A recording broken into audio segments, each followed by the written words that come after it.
ก่งได้ตลอดเวลามันจะมีช่วงที่พีคช่วงที่เก่งครับ So the annual plan is usually focused around one major competition, with all of their training focused on performing well at that competition. ในที่การวางแผนประจำปี annual plan มันก็จะโฟกัสเฉพาะเจาะจงหนึ่ง major event นะครับหนึ่งการแข่งขันหลักๆหนึ่งรายการนะครับ Now Olympic athletes, they even think in a 4-year cycle, not just the annual plan. You're going to have with them, you're going to have a peak during the Olympic year. After the Olympic year, it's a down year. They're not working too hard, just trying to recover. And then they build up from there. So it's a little bit more extensive than our typical idea of an annual plan. ถ้าเราดูโอลิมปิก4 ปีมีครั้งหนึ่งนะครับเวลาที่ช่วงที่มีแข่งโอลิมปิกก็จะเป็นช่วงที่เขาต้องการให้มันพีคตรงนั้นนะครับพอหลังจากโอลิมปิกมันก็จะดาวลงแล้วเขาต้องคิดว่าอีก3 ปีจะทำให้มันจะพีคช่วงนั้นเป็นวางแผนค่อนข้างจะไกลเลยมากกว่าประจำปีสิ And what you see in your textbook or what is required of the exam is a simplified version of periodization. In this particular plan, what we're looking at is basically looking at strength development primarily. But when you're doing a complete periodized plan, you also have to consider all the motor abilities, such as agility and balance, and tactics and technique. All those things need to be sequenced as well as integrated throughout the season to get optimal performance in each of the areas. ก็ถ้าเป็นในหนังสือของที่เรามี strength conditioning ก็จะโฟกัสในเรื่องของ strength ในเรื่องของ realization ของ strength เป็นหลักแต่เวลาไปทำจริงๆมันก็ต้องมีทุกอย่างครับทั้ง agility mathematics นู่นนี่นั่นเทคนิคสกิลใส่เข้าไปในช่วงแต่ละแทรกเข้าไปในของแต่ละกีฬา And this general idea that you're going to be presented here with, or you studied in your exam, in your book, doesn't apply to a lot of sports. And you have to adjust it according to what you have to work with. ก็ที่ในหนังสือก็อาจจะไม่เป็นแค่คอนเซ็ปต์ทั่วไปครับแต่เวลาเราไปใช้จริงเราต้องไปประยุกต์ใช้เพราะมันจะไม่ได้สามารถใช้กับได้ทุกกีฬา Like the NBA season, for example, National Basketball Association season is extremely long, and the games during the season really aren't important. Okay, so they're not trying to peak for each individual game. The only reason they play the season, and it's 4 months long, is to see the teams for the tournament, where things really get serious. ก็เขายกตัวอย่างของ NBA นะซีซั่นมันประมาณ4 เดือนก็เห็นว่ามันไม่ได้เป็นเมเจอร์อีเวนต์แค่ไม่กี่วันไม่กี่อาทิตย์นะครับมันต้องแพลนแต่ว่าที่ซีเรียสจริงๆเอ็นของ NBA คือตอนเข้าเพลย์ออฟที่ไปได้สุดท้ายนะครับอันนั้นคือที่จะเป็นต้องพีคสุดๆ So the 4-month competition period in your guidelines here for periodization, you're going to see that typically in competition period, we want to maintain strength and power that we've developed in the preseason. But over a 4-month period, just maintaining is going to result in a decrease in ability. So the strength and conditioning program during the competition period has to be a lot more intense. So it's not as simple as these guidelines suggest. ก็ถ้าเป็นของ NBA อาจจะไม่ได้ง่ายเหมือนกับที่เขาให้มาอันนี้ครับเพราะว่า4 เดือนเนี่ยในช่วงของ strength ก็ต้องทำถ้าเกิดเมนเทนอย่างเดียวมันไม่เพียงพอที่จะในช่วงของซีซั่นนะครับก็ต้องแบบค่อนข้างเขา intensive. The father of biomechanics or periodization is a fellow by the name of Tudor Bompa.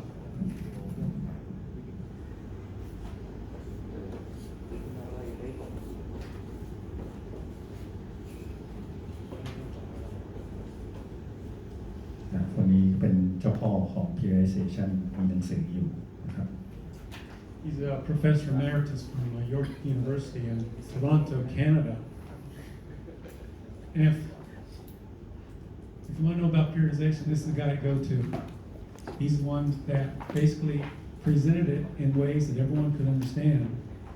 And anyone today that talks about periodization, everything they say comes from what Tutor Bompa said. เขาเป็น professor จากยอร์กนะจากแคนาดานะครับยอร์ก University เขาบอกว่าสมัยก่อนคนนี้พูดไม่มีคนเข้าใจแต่ตอนนี้ก็อ้างแต่คนนี้ครับ He uses slightly different terms than what you see in your book. Okay? I'm used to following his ideas, so some of this for me is a little different, but I'm going to do as best I can to follow the terminology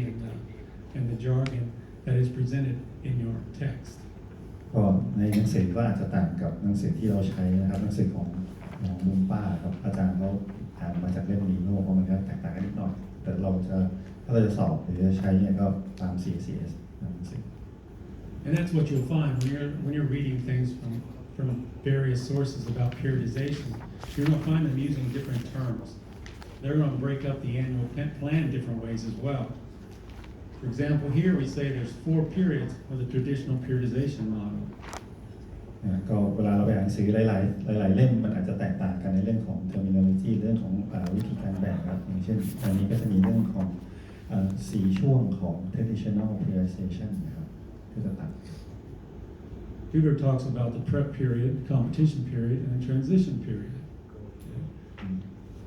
And the way we use transition is different than he does. ก็ของเป็นถ้าเป็นของมุมป้าทูดอร์จะมีแค่3 ช่วงครับแล้วก็ transition ก็จะต่างกันความหมายที่ในแต่ละสื่อก็จะแตกต่าง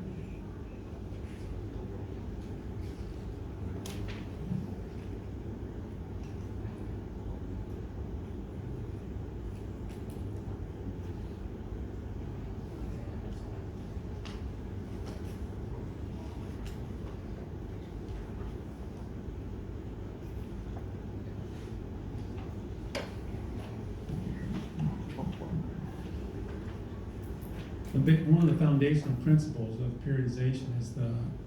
is Hans Selye's general adaptation syndrome. อันนี้ก็เป็นคอนเซ็ปต์แรกนะครับก็คือ general adaptation syndrome ครับ He identified in 1956 what the body goes through to adapt to stimuli. อันนี้ร่างกายในการปรับตัวนะครับจากถ้ามันมีสิ่งกระตุ้นเข้ามานะครับ That was 56, and Bompa came out with his first ideas in 1965, and he gives credit to Selye in awakening him to what we know today as periodization. ก็บุ้มป้าก็อาศัยคอนเซ็ปต์คนนี้มาก่อนนะครับที่คิดในปี956ครับบุ้มป้ามา95960นะครับก็ based on คอนเซ็ปต์นี้ในการมาใช้ในการสร้าง periodization. And this idea is a general effect on large portions of the body. It doesn't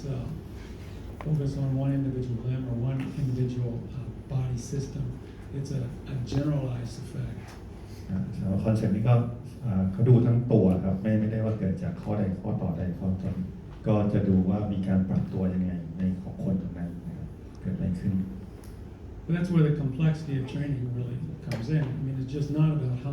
many pounds you're lifting or how many kilos you're lifting today. I mean, you have to take into consider all these variables that affect how a human performs. You know, psychology is a huge one. Okay, for example, and many times we tend to avoid even considering that maybe that might be a limitation. อันนี้ก็เลยทำให้การฝึกซ้อมมันค่อนข้างจะซับซ้อนไม่ใช่เฉพาะเรื่องของน้ำหนักเรื่องของน้ำหนักที่ยกได้อะไรเงี้ยมันจะต้องมีเรื่องปัจจัยอื่นมาเกี่ยวข้องเยอะเรื่องของจิตวิทยาเรื่องของการปรับตัวนะครับ The first phase is the alarm phase, and that's basically a stimulus that our response to it is to defend ourselves. อันนี้ก็แบ่งเป็น3เฟสนะครับอันแรกก็คือ alarm phase ก็คือช่วงที่พอเกิดสิ่งเร้าแล้วร่างกายเกิดการปรับตัวยังไงมีการช็อกเกิดขึ้นอะไรอย่างเงี้ย We also know that as fight or flight. ก็ flight to flight นะครับสู้หรือถอยอะไรประมาณนี้ Resistance, that's state of resistance, and that's basically adaptation. That's makes more sense to me too when you're trying to understand what that resistance phase is. That's how the body responds to the stress. เฟสต่อไปก็คือ resistance นะครับก็เป็นร่างกายมีการตอบสนองต่อการฝึกนี้อย่างไรบ้างนะครับก็มีการกระตุ้นเกิดขึ้น And if that stress continues long enough, the body is either going to be overtrained or it's going to collapse altogether. ถ้าเกิดว่ามันมีถูกกระตุ้นเยอะๆมีการสเตรสมากเกินไปก็จะกลายเป็นโอเวอร์เทรนนิ่งไปนะครับเกิดการล้าเกิดขึ้น So stress is the key here, but stress isn't always a bad thing. If you don't have stress, you're not going to need to adapt. So training is about applying stresses appropriately. งั้นเขาบอกว่าสเตรสก็เป็นกุญแจสำคัญก็คือให้สเตรสถ้าน้อยไปก็ไม่เกิดการกระตุ้นนะครับแต่ถ้ามากไปก็จะหนักเกินไปอาจจะเกิดการบาดเจ็บหรือล้า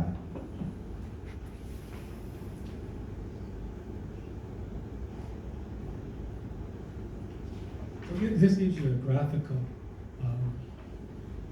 look at the gas syndrome. นี่เป็นกราฟที่โชว์ถึงขั้นตอนในเฟสต่างๆของแก๊สนะครับที่เขาพูดถึงนี้ And this is comparing, you're looking at the performance level, which is what we're interested in. It's all about performance. And over time on the bottom here. So here's where we start. We do a training session, that's a stress. And the result from training is that we immediately decrease our performance.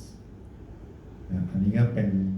ถ้าเป็นแกนตั้งนะครับจะเป็นระดับเราสนใจในเรื่องของ performance ของนักกีฬาว่าระดับของ performance ก็เป็นยังไงบ้างเริ่มต้นก็เป็น baseline ครับแต่พอเราให้ stress หรือให้น้ำหนักหรือการฝึกเข้าไปมันก็เริ่มมีการปรับตัวในการจะตกบ้างนะครับ Once we apply that stress, we have a couple options. We can continue adding stress, or we can allow adaptation to take place. This upward curve is the act of adaptation that the body takes in response to the workout or the stress that you placed upon it.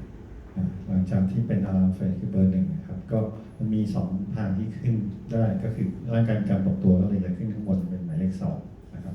อันนั้นก็คือจะเป็นตัวของ resistance phase. It said that we get stronger during the rest period. If we don't have enough rest,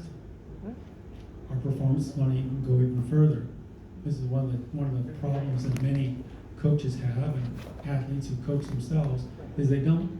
allow for adaptation to take place. They continue to add stress, which only results in decreasing performance. แต่ถ้าเราไม่ให้ระยะเวลาในการพักฟื้นที่เพียงพอแล้วยังให้สเตรสหรือก็ยังฝึกต่อไปเรื่อยๆผลมันก็จะกลายเป็นเลข4ครับก็กลายเป็นว่าตกลงมา performance แทนที่จะดีขึ้นตกลงมา The third part in this model is the supercompensation phase, and that is the result of the stress followed by its adaptation, bringing us up to even greater performance levels than we had before. แต่พอถ้าเกิดว่าเรามีการพักที่พอเหมาะหรือการฝึกซ้อมที่เหมาะสมร่างกายจะมีการปรับตัวขึ้นมาเป็น performance ก็จะสูงขึ้นเป็นเรียก super compensation phase นะครับ The expert coach knows when to apply those stresses. You apply them when they supercompensated. So somewhere along this curve, along this straight line, and remember this is the time element down here.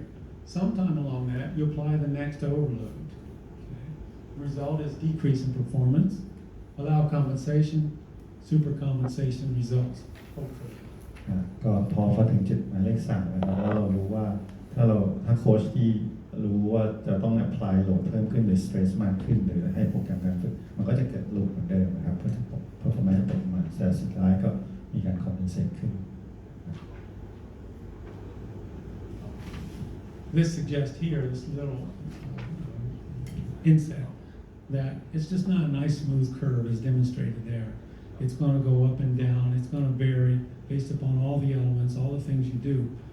in training and in recovery. with nutrition, with managing the other stresses in your life. ในกราฟที่มันหยักๆนะครับเขาบอกว่าในการฝึกมันก็ไม่ได้ว่าจะสมูทตลอดไปนะมันมีปัจจัยมันจะมีขึ้นลงๆนะครับมีเทรนนิ่งต้องมีการปรับเรื่องของอาหารการกินเรื่องของการ recovery เรื่องของการพักฟื้นด้วยนะครับ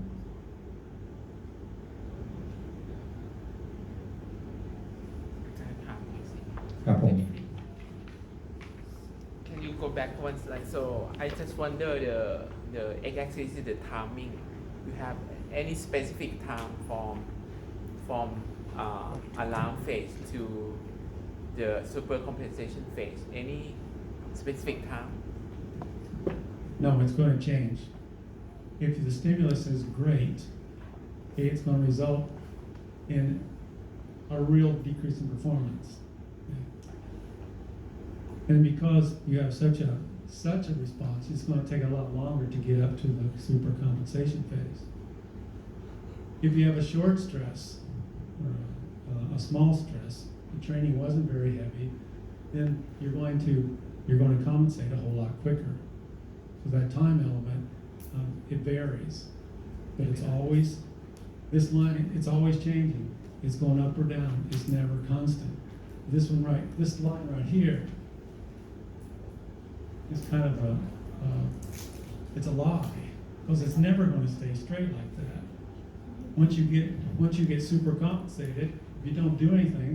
the body's going to adapt to a sedentary lifestyle again, relatively. So you're going to immediately start dropping. Okay, another question. How do we know that the super compensate already saturated before we put another stress? How do we know it? Well, once again, I mean, performance is a key, but it is very hard to know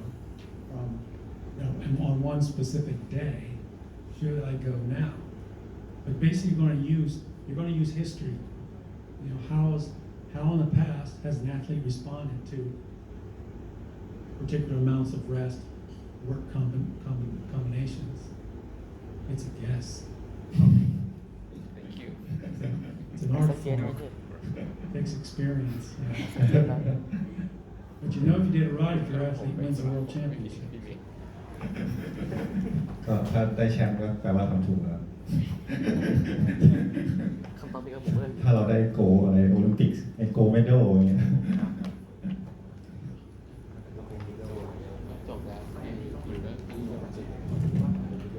This is basically the answer to your question. เขาบอกว่าอันนี้อาจจะตอบคำถามได้ครับอาจารย์โก พี่โก้ And then if you want some big long name for it, the stimulus fatigue recovery adaptation theory. อันนี้ก็เป็นอีกทฤษฎีหนึ่งจากเมื่อกี้กินแก๊สใช่ไหมครับอันนี้ก็อีกอันหนึ่งชื่อ stimulus fatigue recovery adaptation theory. It's also known as SFRAT.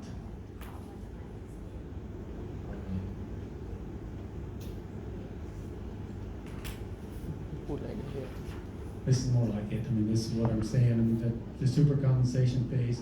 is ephemeral. It's transient. It goes away as soon as you get it. If you don't get it right. อันนี้กราฟจะต่างกับเมื่อกี้ที่เป็น conversation ในอาจารย์โค้ดถามว่ามันเส้นตรงเขาบอกมันไม่เป็นเส้นตรงมันโกหกจริงต้องขึ้นลงดังนั้น super compensation นั้นไม่ทำอะไรก็ตกเป็นกราฟมันตกมา A few years back, the Australians they were thinking more on recovery. They were focused on recovery. If they got the recovery right, then the stimulus of the training would fall in place. And most of us in the United States, we're only thinking stimulus, training stimulus. What's the ideal training stimulus? And we're not really as concerned about the recovery. We say, you know, you got to get tough. You got to get strong. We're not going to rest. But from a biological perspective, that's the exact wrong thing we should be doing. แต่ก็ยกตัวอย่างครับในออสเตรเลียเขาโฟกัสเรื่องของ recovery ของการพักนะครับก็เป็นไงบ้างแต่ในขณะที่อเมริกาจะเน้นเรื่องของการฝึกเดียวกูต้องแข็งแรงกูต้องเก่งค่อยได้พักนั่นเรื่องจริงร่างกายจะต้องมีการพักบ้างเพื่อให้มีการ adaptation มีการปรับตัว This feels good. I mean, this idea really feels really good. I mean, I really know what training is all about. based upon this idea. Unfortunately, it doesn't work. หมอด้วยเขาบอกว่านี่จริงๆแล้วจริงๆน่าจะดีนะครับแต่ว่ามันไม่ค่อยเวิร์กตามไอเดียเนี่ย There are just too many variables. There's so many variables that are contributing to this training status. Okay? So many variables. So many things that we're asking our bodies to adapt. I mean, think of all the different body parts that need to get fixed. If I'm a runner, I've got to have bone density, for example. Things I do in my training for bone density is going to be super compensated a lot slower than things I might do for muscle strength. My brain, the hormones in my brain take time, and it all varies. And depending upon how you put those all together depends on how serious that training stimulus is, and then how long it's going to need for super compensation. So this is extremely oversimplified. โอ้ว่ามันโมเดลนี้ทฤษฎีนี้มัน over simplify มันง่ายไปหน่อยครับจริงๆมันมีตัวแปรค่อนข้างจะเยอะในตัวของ training stimulus ว่ามันมีหลายส่วนสมมติว่าถ้าเป็นนักวิ่งแล้วต้องการสร้าง bone density ก็ต้องไปวิ่งแต่ในขณะเดียวกันก็ต้องสนใจเรื่องของอย่างอื่นด้วยนะครับมันก็เลยกลายเป็นว่ามันกราฟมันง่ายแต่ในความเป็นจริงมันทำค่อนข้างจะยาก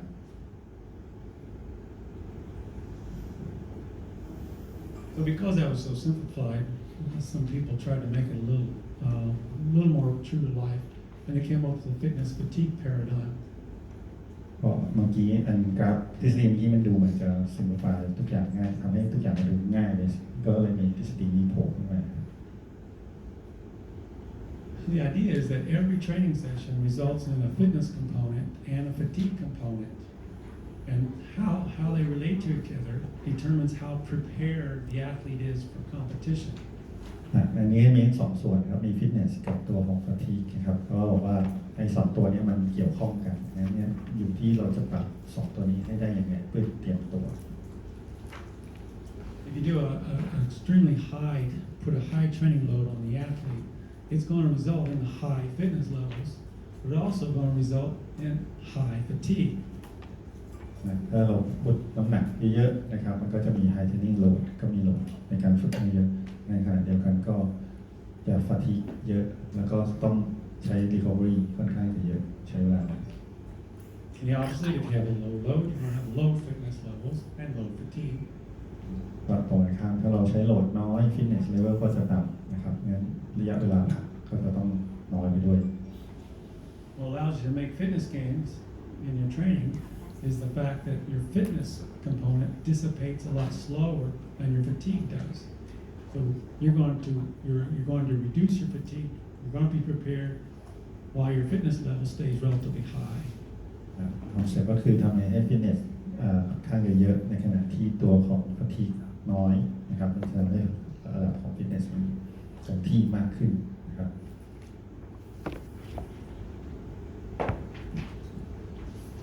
This is what it looks like. High fatigue with your high training stimulus. You're prepared. You're not prepared at all. You go to the gym and you do 4,000 billion tons of weight. You go back to the room and you just lie on your back, collapse. There's no way you can even lift the remote control. You've got a lot of fitness stimulus,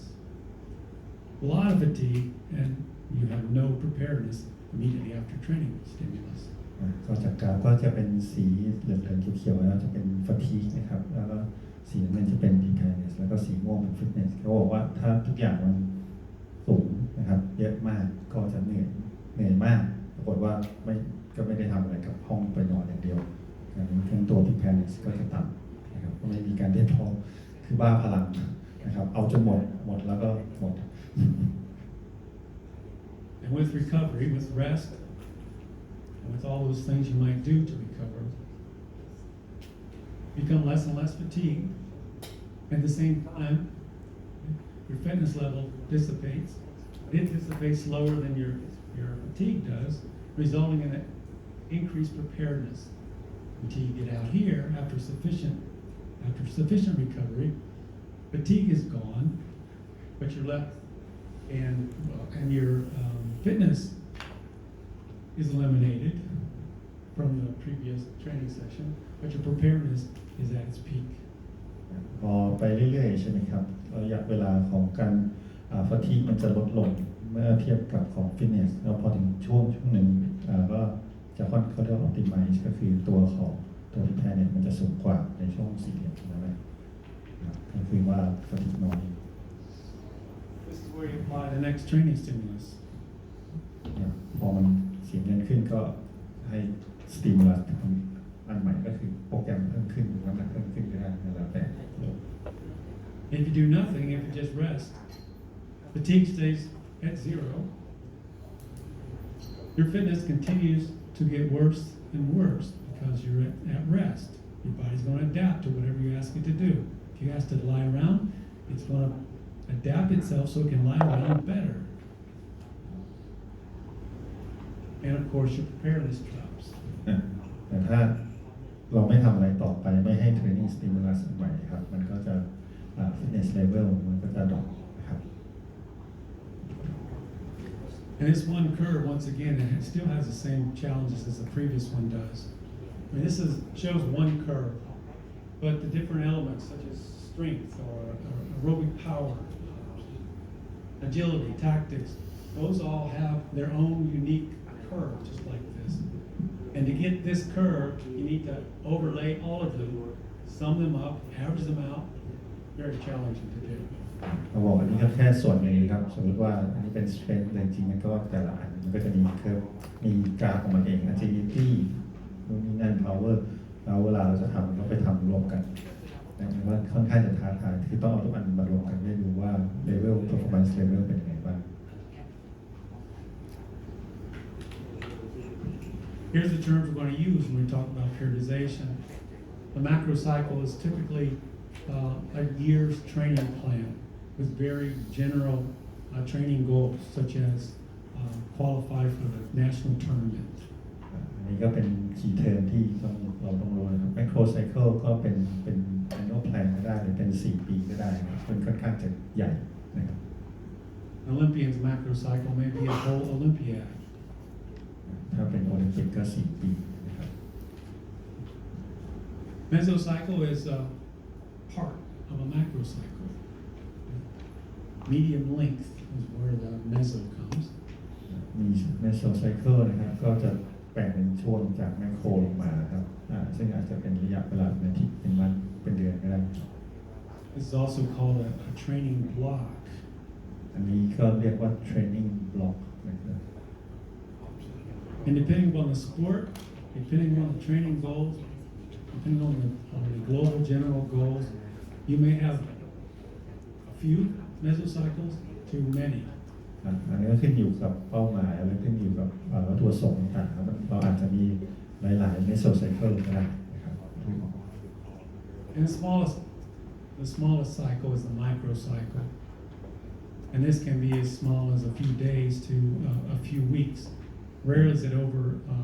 4-week period. Rarely it's longer than 4 weeks. สุดท้ายคืออันที่ย่อยที่สุดก็คือ microcycle อันนี้ก็อาจจะเป็นหลายๆวันไม่กี่วันนะครับแต่ไม่เกิน4 อาทิตย์แน่นอน For example, endurance runner, their microcycle is usually about a week long. That's how they break up their training. We have one long run during the week. Okay? You never see 2 long runs during the week. Their microcycle is always 1 week long. ถ้าเป็นวิ่งครับ microcycle อาจจะเป็น1 อาทิตย์ครับก็จะไม่มีใครแพลนยาวกว่านั้นจะมีวันหนึ่งที่วิ่งหนักๆใช่ไหม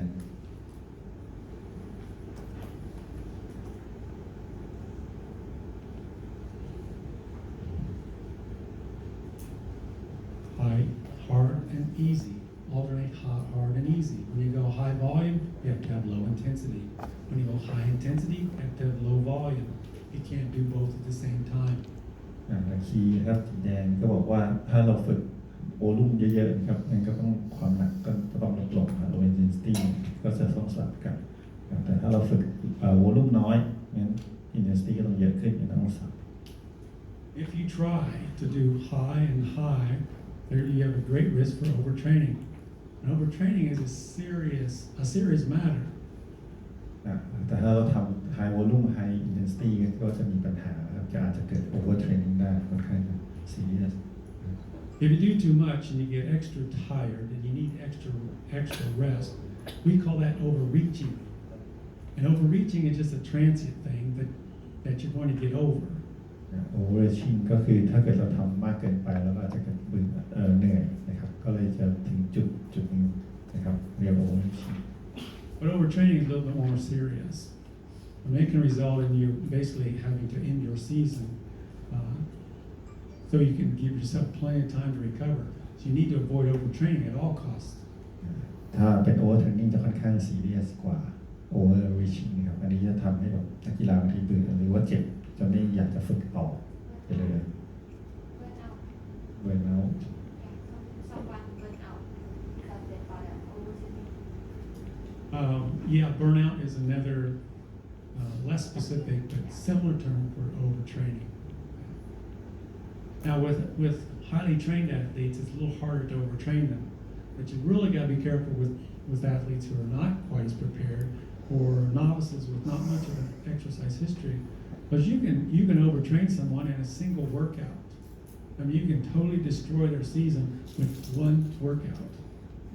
ถ้าเป็นนักกีฬาที่เป็น elite หรือพวกขั้นสูงอาจจะ over training อาจจะพบยากแต่ถ้าเป็นเด็กๆเพิ่งหัดใหม่หรืออะไรพวกนี้เราสามารถแค่ training session เดียวสามารถเราก็เป็น over training แล้วไม่อยากไปต่อก็ได้ I experienced that one time, which was kind of good because I have that experience. But it was a definite overreach, and it could have been overtraining, and it occurred in just one individual bike ride. ขออาจารย์ก็ประสบการณ์ก็แค่ขี่จักรยานนะครับตอนนั้นก็ถึง overreaching และอาจจะเกิดเป็น overtraining ได้ I went with a fellow. We were riding together, and where I live, it's very hilly. There's no such thing as flats, and he could climb a lot better than I could. And when he would climb a hill, he would drop me. Okay? And then when he got to the top, he would continue riding at a normal pace while I was trying to catch him by getting up to the hill. And before I could catch him again, we'd have another hill, and he would drop me again. And it kept happening. Drop, catch up, drop, catch up. He was riding at a tempo, and I was riding at 100% all the time. ก็ของที่เขาเจอก็คือเพื่อนเขากับเขาขี่แข่งจักรยานแข่งกันแล้วมันขึ้นเขาครับแล้วเขาแบบเต็มที่แล้วแต่ของเพื่อนเป็นแบบง่ายๆพอไล่กันนะครับพอแม่ก็รออยู่ขึ้นลงเนี่ยขึ้นเขา And it was 6 weeks before I even thought about getting back on the bike. My brain was destroyed. เขาเลยแบบเบื่อไม่อยากจะขี่เลยเจอเพื่อนเร็วไม่รู้เลย I never rode with him again. ก็เลยไม่ได้ขี่กับเพื่อนต่อแล้ว Because he knew better. He was an exercise scientist. He knew better. He knew what he was doing. He just wanted to hurt me. อันนี้ก็เหมือนอาจารย์ต้นเนี่ยอย่าไปวิ่งกับอาจารย์ต้น เขาวิ่งไกลมาราธอน I wasn't fit enough to hurt him back. เหมือนกันนะ She says it's like he can run marathon so don't run with him. Khan's a gentle soul, though. He's not going to hurt anybody. เทพเลย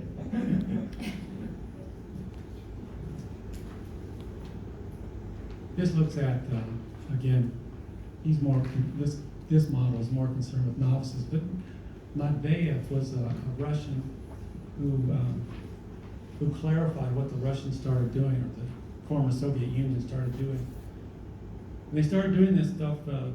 in preparation for the Helsinki Olympics. I forget when Helsinki was. 52.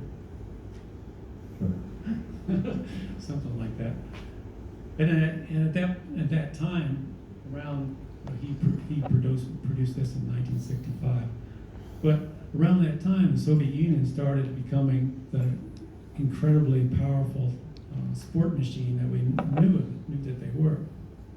อันนี้ก็ของโมเดลนี้จะชื่อยากอันนี้ก็เขาบอกว่าเป็นช่วงที่เขาเตรียมโอลิมปิกสมัยก่อนรัสเซียจะเก่งมากพวกกีฬาพวกเนี้ยครับก็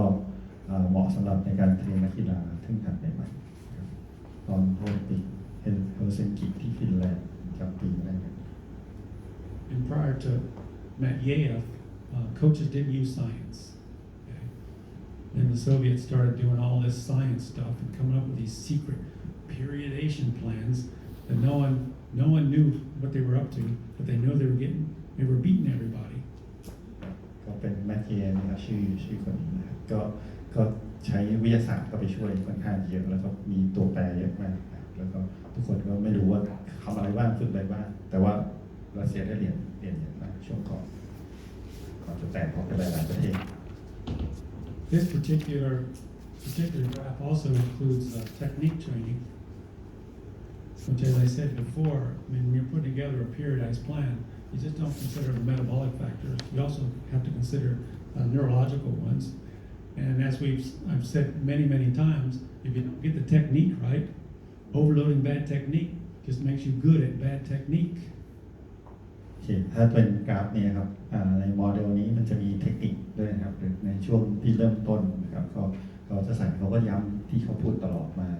ช่วงตลอดก่อนหน้านี้ก็คือว่าเทคนิคต้องถูกต้องไม่งั้นก็จะจำแต่เทคนิคที่ไม่ดีไปเรื่อยๆฝึกไปแต่เทคนิคไม่ดีไป But if you're interested in the history of periodization and where it came from, studying Medvedev is a nice start. Go with Tudor Bompa if you really want to know what's going on. He's been doing this stuff, publishing on this stuff for decades. But this one, Medvedev, is considered to be outdated this time. And if you're getting a handle on what modern periodization about, I think you can see why. เขาบอกว่าอันนี้จะค่อนข้างอัปเดตกับของบุมป้าครับแมทเจเนี่ยก็ออกมาที่หลังนะครับถ้าสนใจก็ไปลองอ่านดูว่าmodern periodization ตอนนี้มันเป็นยังไงบ้าง He also didn't use these terms: prep phase, first transition, competition phase, and second transition. So it's kind of a bastardization of this idea. But those four phases are what we're going to refer to and talk about. ก็คราวนี้คำที่ใช้ก็จะต่างออกไปนี่ก็ใช้คำว่า preparation phase first transition competition แล้วก็ second transition นะครับจะมี4ตัวซึ่งมันจะไปแมทช์กับตัวซีซั่นที่หลัง Okay, preparation or the periodization periods. First one we think about is the preparatory period. This is the first one. When your season begins, this is where you start. อันนี้ก็เริ่มจาก pre-season นะครับเริ่มจาก season ก็เป็น preparation phase นะครับ period นะครับอันนี้ก็เป็นช่วงที่ค่อนข้างจะยาวที่สุดก็เป็นการเตรียมก่อนนะครับ This is also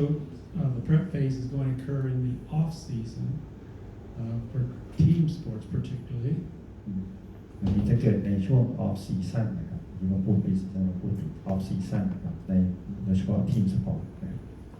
You don't have any real tactical demands or skill development demands. Here you can really focus on the organic development of your body.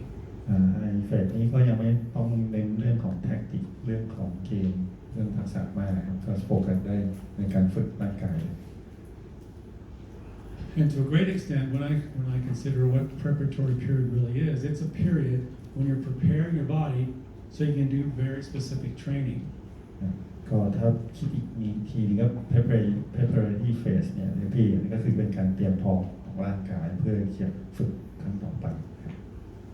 If you're going to add muscle mass, this is when you do it. Okay. You have a lot more time. You can spend a lot more time getting a lot more volume in your training to allow those or to encourage those increases in muscle mass.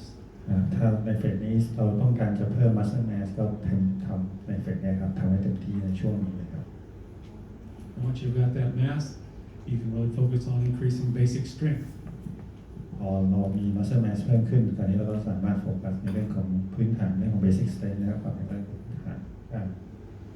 And these suggestions, 50 to 75% of 1 RM and 3 to 6 sets, and the 80-95 1RM. Those are the standards that we looked at the other day. ก่อนนี้ก็ที่เราพูดถึงเมื่อวานนะครับก็เรื่องของกี่เปอร์เซ็นต์นะครับแล้วก็วอลลุ่มเท่าไหร่นะครับก็เป็นที่เขาใช้ใน Hypertrophy State Endurance Phase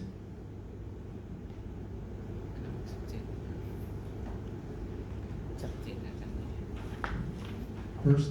transition. You're trying to make a connection between what you've done in your preparatory phase and to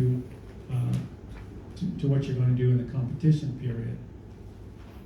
อันนี้อันที่สองครับเฟสสองช่วงที่สองก็คือ first transition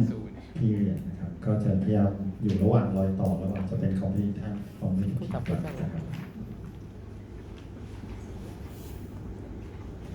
During this time, you're going to take that strength that you developed during the prep period, and you're going to convert it into power. ในช่วงนี้นะครับก็จะเน้นเรื่องของ strength กับ power นะครับช่วงแรกเราเล่น endurance ใช่ไหมครับก็ basic strength อันนี้ก็เป็น power strength power มา And the perfect timing is that you have your maximum power when your competition phase begins, and particularly when your most important competitions occur. แล้วก็เราก็คาดหวังว่าเราจะมี power เป็นที่นะครับก็สูงสุดก่อนที่จะเข้าถึงฤดูกาลแข่งนะครับในจุดนี้แต่นี้โหลดนี่ต่ำมากนะ It's low to very high load strength power 30% 30 to 95% of one eye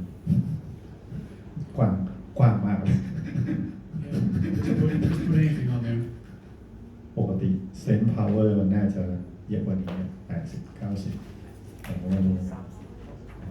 If you move at extreme speeds,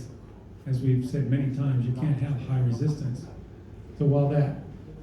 guideline of 30 to 95% of 1RM seems to be extremely wide, I mean, it's highly dependent upon how fast you're moving and the exercise you're doing. ก็อันนี้ช่วงมันค่อนข้างจะกว้างเขาก็เลยน่าจะแบบ recommendation ให้เราไปแนะนำเวลาเราใช้ถ้าเราอยากจะได้ความเร็วอาจจะใช้โหลดต่ำๆนะครับเพราะ power มันมาจากแรงกับเหล็กความเร็วสองอย่าง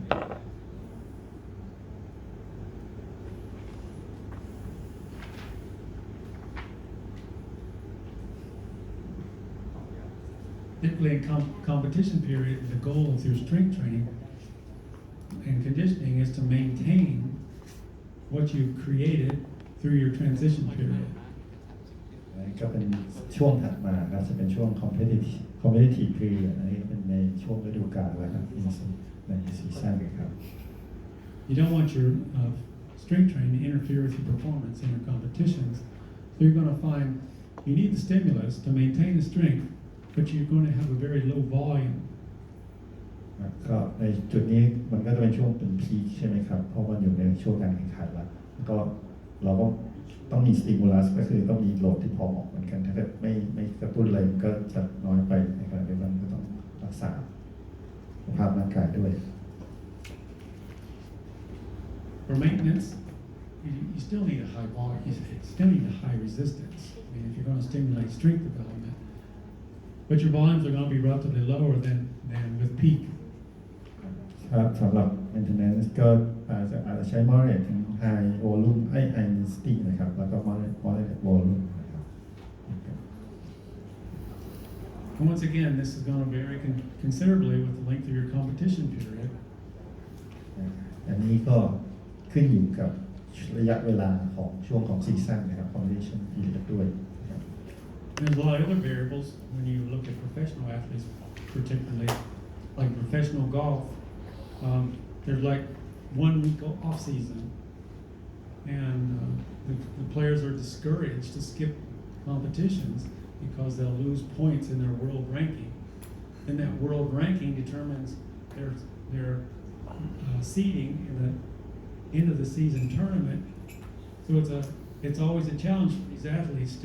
to get to as many competitions as possible, but also to maintain their strength and their ability to perform throughout the long season. เรายกตัวอย่างของกอล์ฟนะครับเพราะกอล์ฟตีไปแล้วเขาไปพักนะครับพอเขาก็แนะนำให้ทัวร์นาเมนต์ถัดไปจะสกิปไปเพราะว่ามันนับแต้ม นะครับถ้าเล่นไม่ดีก็สกอร์ก็จะตกนะครับก็กลายเป็นเวอร์แต้มคะแนนแรงกิ้งมันก็จะตกไปก็ต้องไปเล่นเพลย์ออฟอะไรเงี้ยงั้นก็ต้องวางแผนระหว่างที่มันจะต้องไปแข่งกับทัวร์นาเมนต์ถัดไปต้องทำอะไรบ้าง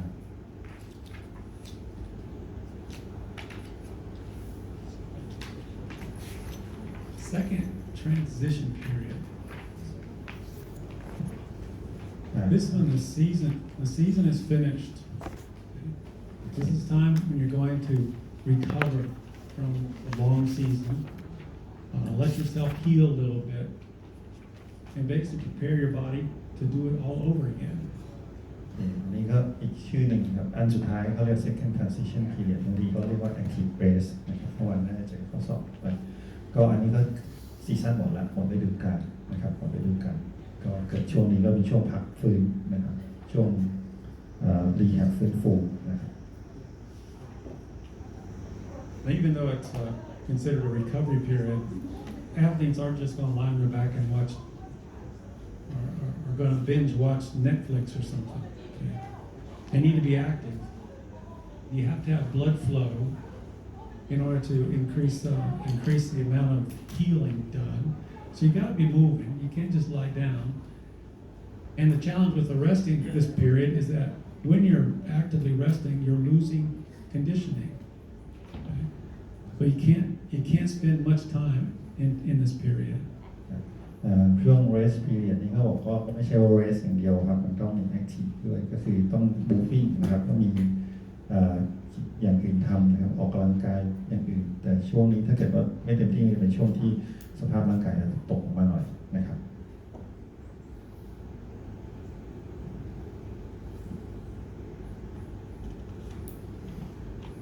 That's kind of confusing. If you're in the off season, there's usually not very many demands made from you by your coach or your team. But if you want to overlay the term off season, which we're familiar with our periodization terminology, the off season is the preparatory period. อันนี้ก็คำเขาบอกว่าถ้าจะเทียบนะครับ off season ก็จะตรงกับ preparatory period นะครับก็จะเริ่มตรงหลังจากจบฤดูกาลก่อนฤดูกาลแข่ง major competition. This describes the off season as about 6 weeks long before your major competition. ในอันนี้เขาจะบอกว่าประมาณ6 อาทิตย์นะครับก่อนที่จะมีการแข่งขัน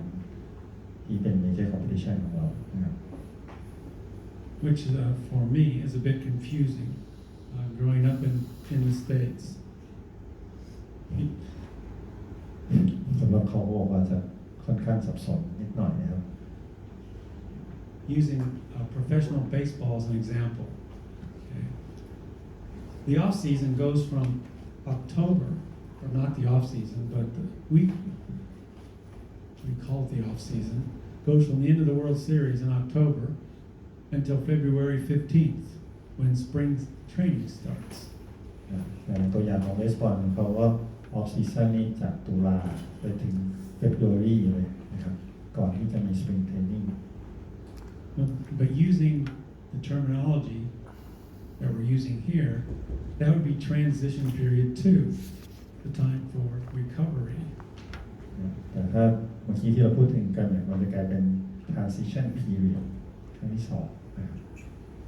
But no one needs 4 months to recover. And if an athlete just sits on their rear end watching television for 4 months, they're not going to be ready for the pre-season or spring training. Spring training.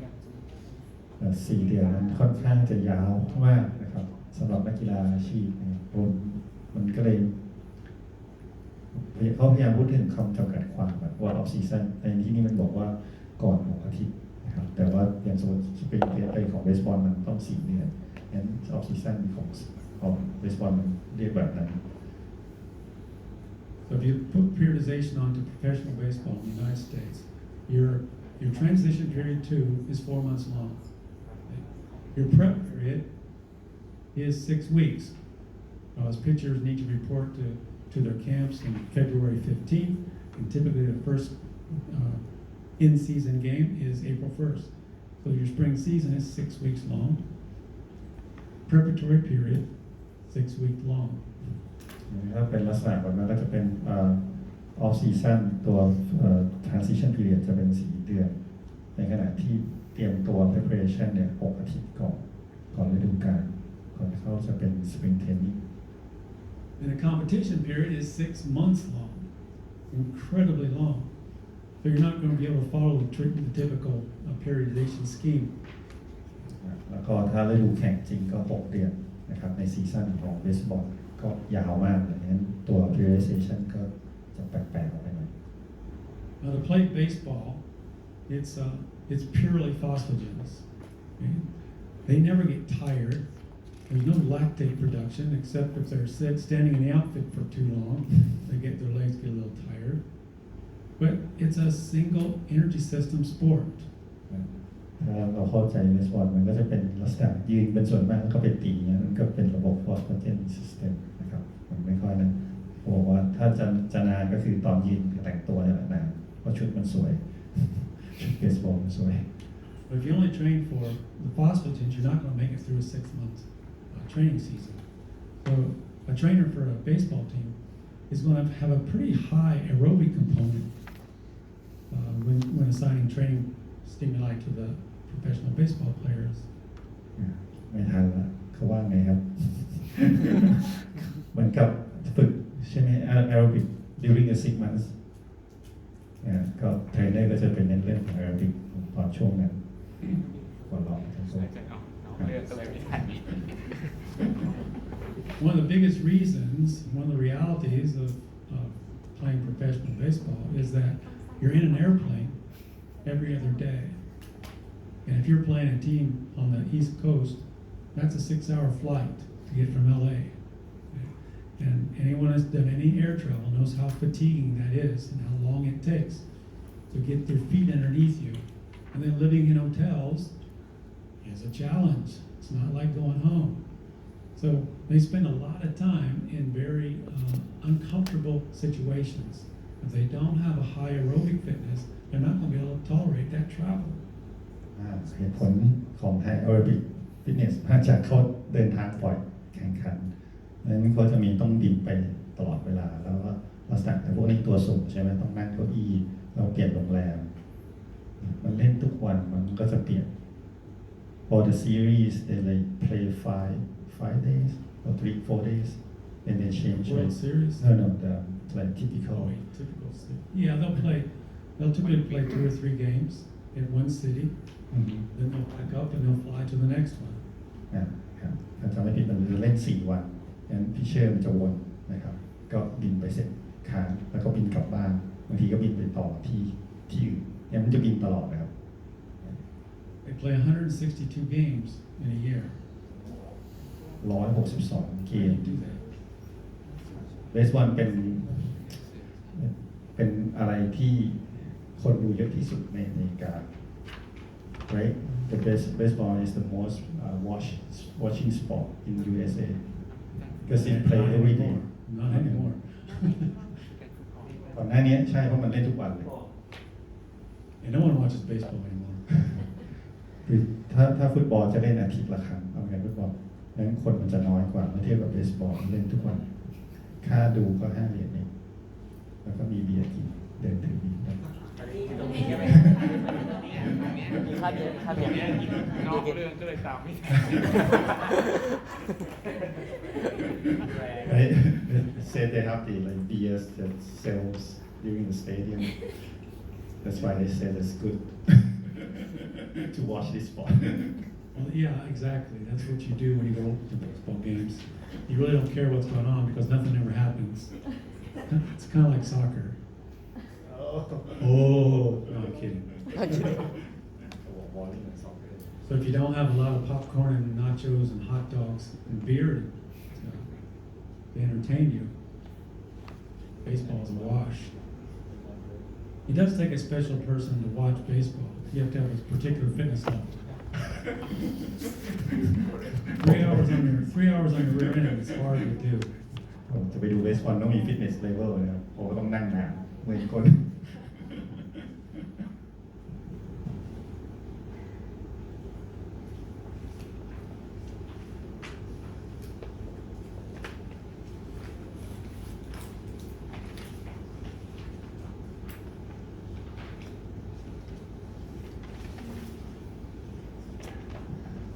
Again, this is just connecting the normal designations for parts of the season with the periodization model. ตอนนี้ก็ใช้ศัพท์ที่เกี่ยวข้องกับ periodization ให้มาแมทช์กับตัวของฤดูกาลการแข่งขัน When you're designing a periodization program for sports or athletes that have a lot of competitions, now something like professional baseball or hockey or those sports just have too many games. And the reason they have so many games is because of their professional sports. I mean, you make money by people watching you play. So the owners aren't particularly interested in how rested these players can be. But in competitions like if you're a cross-country runner, for example, you have specific races, okay, throughout the year. You don't race every week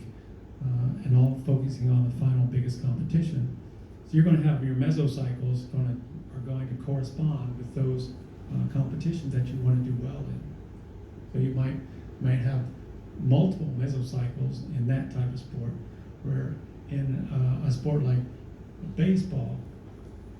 I don't know if they have mesocycles. It's just one long season where they do the same thing all the way through. They don't peak for any particular contest until the World Series at the end. แต่เขาเปรียบเทียบไปดูนะครับระหว่างกีฬาที่เป็นซีซั่นที่ค่อนข้างจะยาวนานกับมีเป็น professional sport เนี่ยเพราะว่าเขาต้องแข่งกันเพื่อให้คนไปดูเขาหาเงินได้จากตรงนั้นงั้นตัวของ mesocycle อาจจะไม่ค่อยชัดเจนไม่เหมือนกับวิ่งถ้ามีเหตุการณ์อีกที่รู้ว่าอันเนี้ยแข่งเพื่อถ้วยรางวัลสูงสุดอันนี้เราอาจจะวางแผนได้ค่อนข้างจะ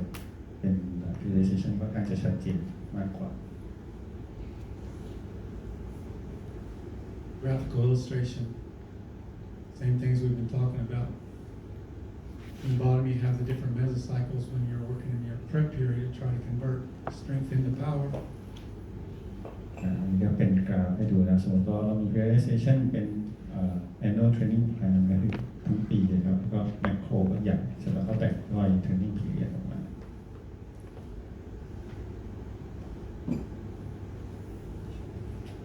Hypertrophy mesocycle, basic strength. Get your strength up, you gotta get bigger. Once you're big, more basic strength. I don't know what AR stands for. Active rest. active rest Active rest? During your prep period? when you incorporate Active rest. Strength and power. Basic strength and power.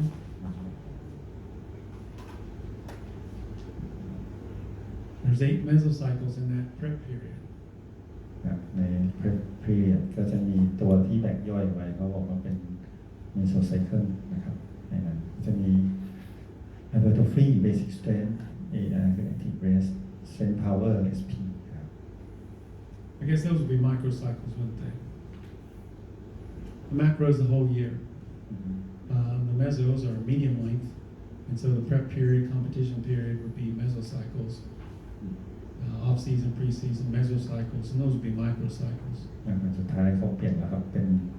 microcycle ส่วนในตรงกลางก็คือที่เป็น preparatory กับตัว off season เนี่ยจะเป็น mesocycle ที่กลางๆครับ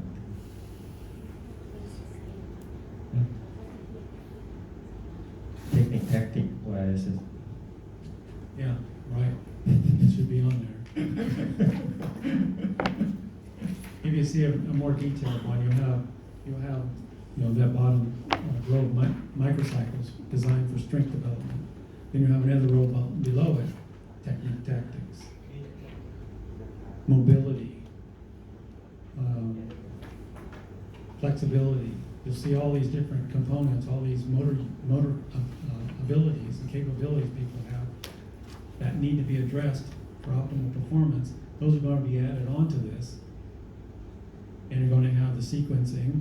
and how they integrate should be all illustrated when you look at the whole thing at once. อยู่ข้างล่างนะครับจริงๆก็อยู่ใน microcycle แล้วก็อยู่ในช่วงที่จะเข้าซีซั่นก่อน ไม่ first transition ถ้า preparation ก็จะเน้นเรื่องของ conditioning ไปเลย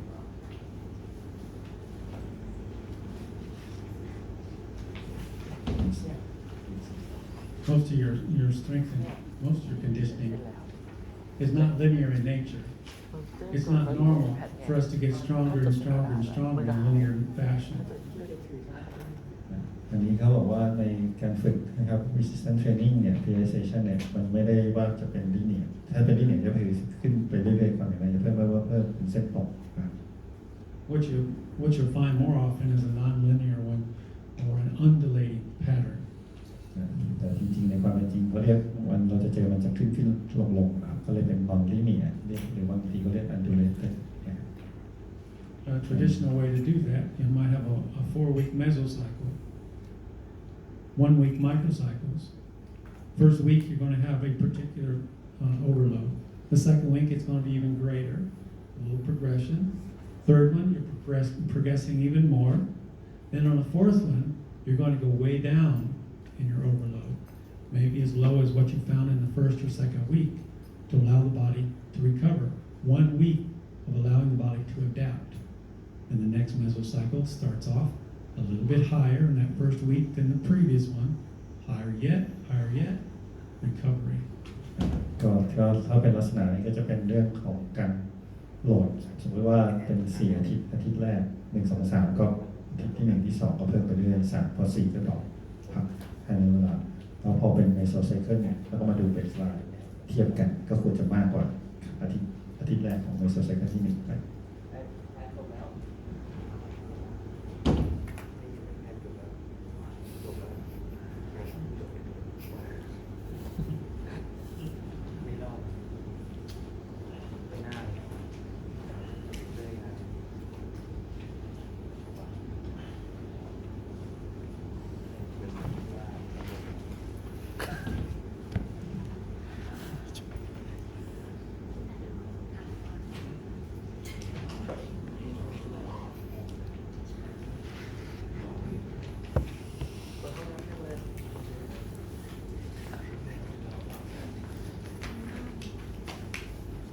It just gives you an example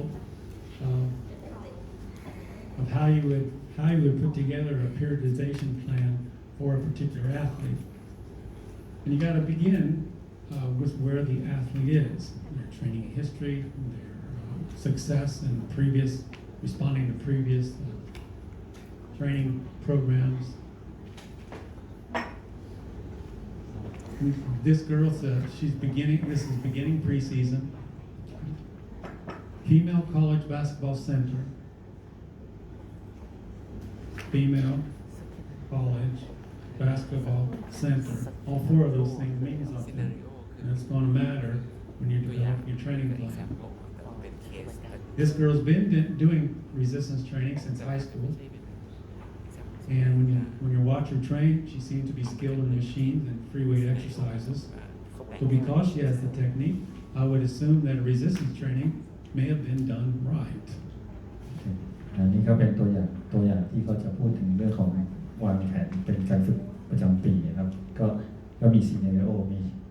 ลักษณะสถานการณ์มาให้ครับก็เริ่มต้น beginning ของ pre-season นะครับนั่นเป็น pre-season เป็นนักกีฬาบาสเกตบอลตำแหน่งเล่นเซนเตอร์ผู้หญิงในมหาวิทยาลัย4 คำเนี่ยมันจะต้องเป็นคีย์เวิร์ดสักอย่างนะครับคุณก็รู้ว่าตำแหน่งคืออะไรเป็นผู้หญิงด้วยเป็นนักกีฬาในระดับมหาลัยนะครับแล้วก็เคยเรียน resistance training ตอนอยู่มัธยมปลายนะครับ high school ซึ่งถ้าเป็น high school แล้วเขาบอกว่ามีทักษะในการใช้ machine กับ free weight exercise แปลว่าทักษะเพราะว่าซูมว่าทักษะนี้ถูกต้องแสดงว่าเขาเทรนมาดีนะครับ And she's demonstrated her commitment by seeing how her training has progressed in the previous in-season, post-season, and off-season. ก็มีเรื่องของ commitment ในเรื่องของการฝึกโปรแกรมคือให้ความร่วมมือนะครับทั้งในเรื่องของในซีซั่นแล้วก็ post season นะครับแล้วก็ following ของ off season. And because she has this history, because she has a skill, we can be a little bit more precise in developing the periodization program. We're going to have to be. นะเพราะเรารู้ประวัตินะครับแล้วก็รู้ว่าเขาเป็นนักกีฬาที่ค่อนข้างตั้งใจแล้วรู้ว่าเขาทำอะไรได้บ้างงั้นการวางโปรแกรม Physiology ก็ต้องเฉพาะเจาะจงนะครับสำหรับเขา If you have someone who's not trained or is poorly trained, again, everything works. So you don't have to have a really highly detailed periodization program. แต่ถ้ามีนักกีฬาที่แบบไม่ได้ฝึกมาก่อนหรือว่าฝึกไม่ได้ถูกต้องนั้น Physiology อาจจะไม่จำเป็นแต่ก็ต้องมาฝึกเริ่มต้นไม่ต้องไปเขียนแผนยาวครับ So our preseason corresponds to the first transition in our periodization model. Pre-season เรียกตรงกับ first transition นะครับใน periodization We're going to be trying to convert her strength that she's developed in the off season into power through this season. เราพยายามจะจาก off season ก็คราวนี้จะมาฝึกในเรื่องของการเทรนเพิ่มขึ้นนะครับเรื่อง power. Since we're looking at power and isn't basketball, toward the end of the preseason, we're going to introduce and try to develop explosive strength with plyometrics particularly. พอใกล้ๆของเอ็นของ pre-season คราวนี้ก็จะเน้นในเรื่องของ plyometrics เรื่องของexplosive power ในการกระโดดในการจัมป์ทั้งหลาย Competition period, the end season, want to maintain those gains that she's made in her preseason and her off season, so that when she competes, she has the most tools available, so she can achieve her goals. ในช่วงของ season ก็ทีนี้ก็ต้อง maintain นะครับเรื่องของ strength เรื่องของ power เนี่ยถ้าเพราะว่าต้องแข่งละดังนั้นถ้ามีความสามารถในทางด้านพวกนี้เต็มที่ก็จะได้ไม่มีปัญหา Her resistance training is going to continue because we want to maintain her strength. And depending upon how long her season is or how many competitions we want her to compete in, it's very limited. Okay, get into the gym and get out. Don't spend much time in there. Just do what you have to, and it's going to be very limited. One time for maintenance over 8 weeks, up to 3 times a week, depending on the amount of time, depending upon the amount of things that's going on outside her life. If she's a university student, you've got to take those things into account. ก็ resistance training ก็ยังฝึกอยู่แต่ใช้เวลาสั้นๆแค่ครึ่งชั่วโมงเองเข้าจิมปุ๊บก็ออกเลยนะครับก็ประมาณ 1-3 ครั้งก็เพื่อที่จะ maintain ไม่ได้ว่าจะเน้นเรื่อง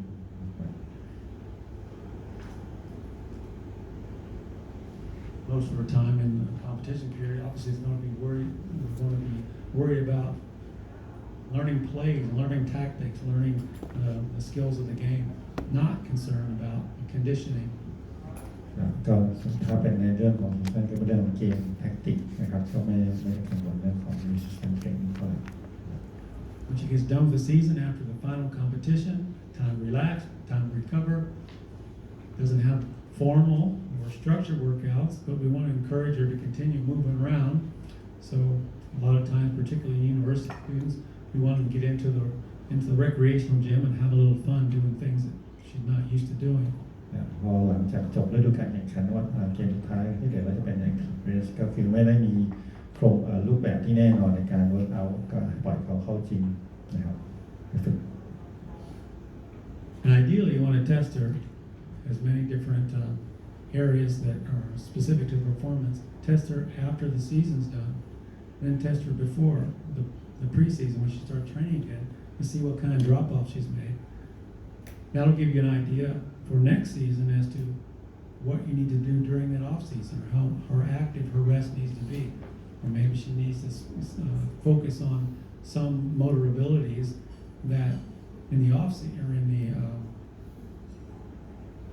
what do we call it in the off season transition period 2 that you normally wouldn't. ในช่วงของ off season หรืออีกการหนึ่งเรียก second transition กับ second transition period ก็ช่วงนี้จะเป็นเรื่องที่อาจจะทำเทสเพื่อดูว่าก่อนและหลังเนี่ยเป็นไงบ้างนะครับก่อนและหลังของ season performance ของนักกีฬาเราเป็นไงบ้างแล้วในช่วงเนี้ยใน season ต่อไปเราจะต้องเตรียมนักกีฬาเราอย่างไรบ้างนะครับว่ามันมีจุดบกพร่องอะไรบ้างเพื่อที่จะพัฒนา performance ขึ้นไป the off season where it all starts again. She starts preparing for the championship in the beginning of the off season. That's where resistance training is a high priority. You want to get strong as you can get, and it's not always during the preparatory period. And this is where you're going to focus on endurance training too. You got time for that. Okay? And the endurance training is basically going to allow you, for a basketball player, you have a lot of endurance. It allows you to train at much for longer periods of time, to receive instructions for a longer period of time. You do that in the off season. There's no time during the season. ในช่วงออฟซีซั่นเนื่องจากมีเวลาค่อนข้างเยอะอันนี้ resistance training ก็ยังเป็นอะไรที่เป็นหลักๆนะครับแต่ว่าอาจจะไม่ได้ถึงกับ specific กับสำหรับกีฬานั้นอาจจะเป็นทั่วๆไปนะครับแล้วก็เป็นเรื่องของ endurance นะครับเพราะเนื่องจากเรามีเวลาค่อนข้างจะเยอะในช่วงออฟซีซั่นก็ฝึกเรื่องของ endurance เป็น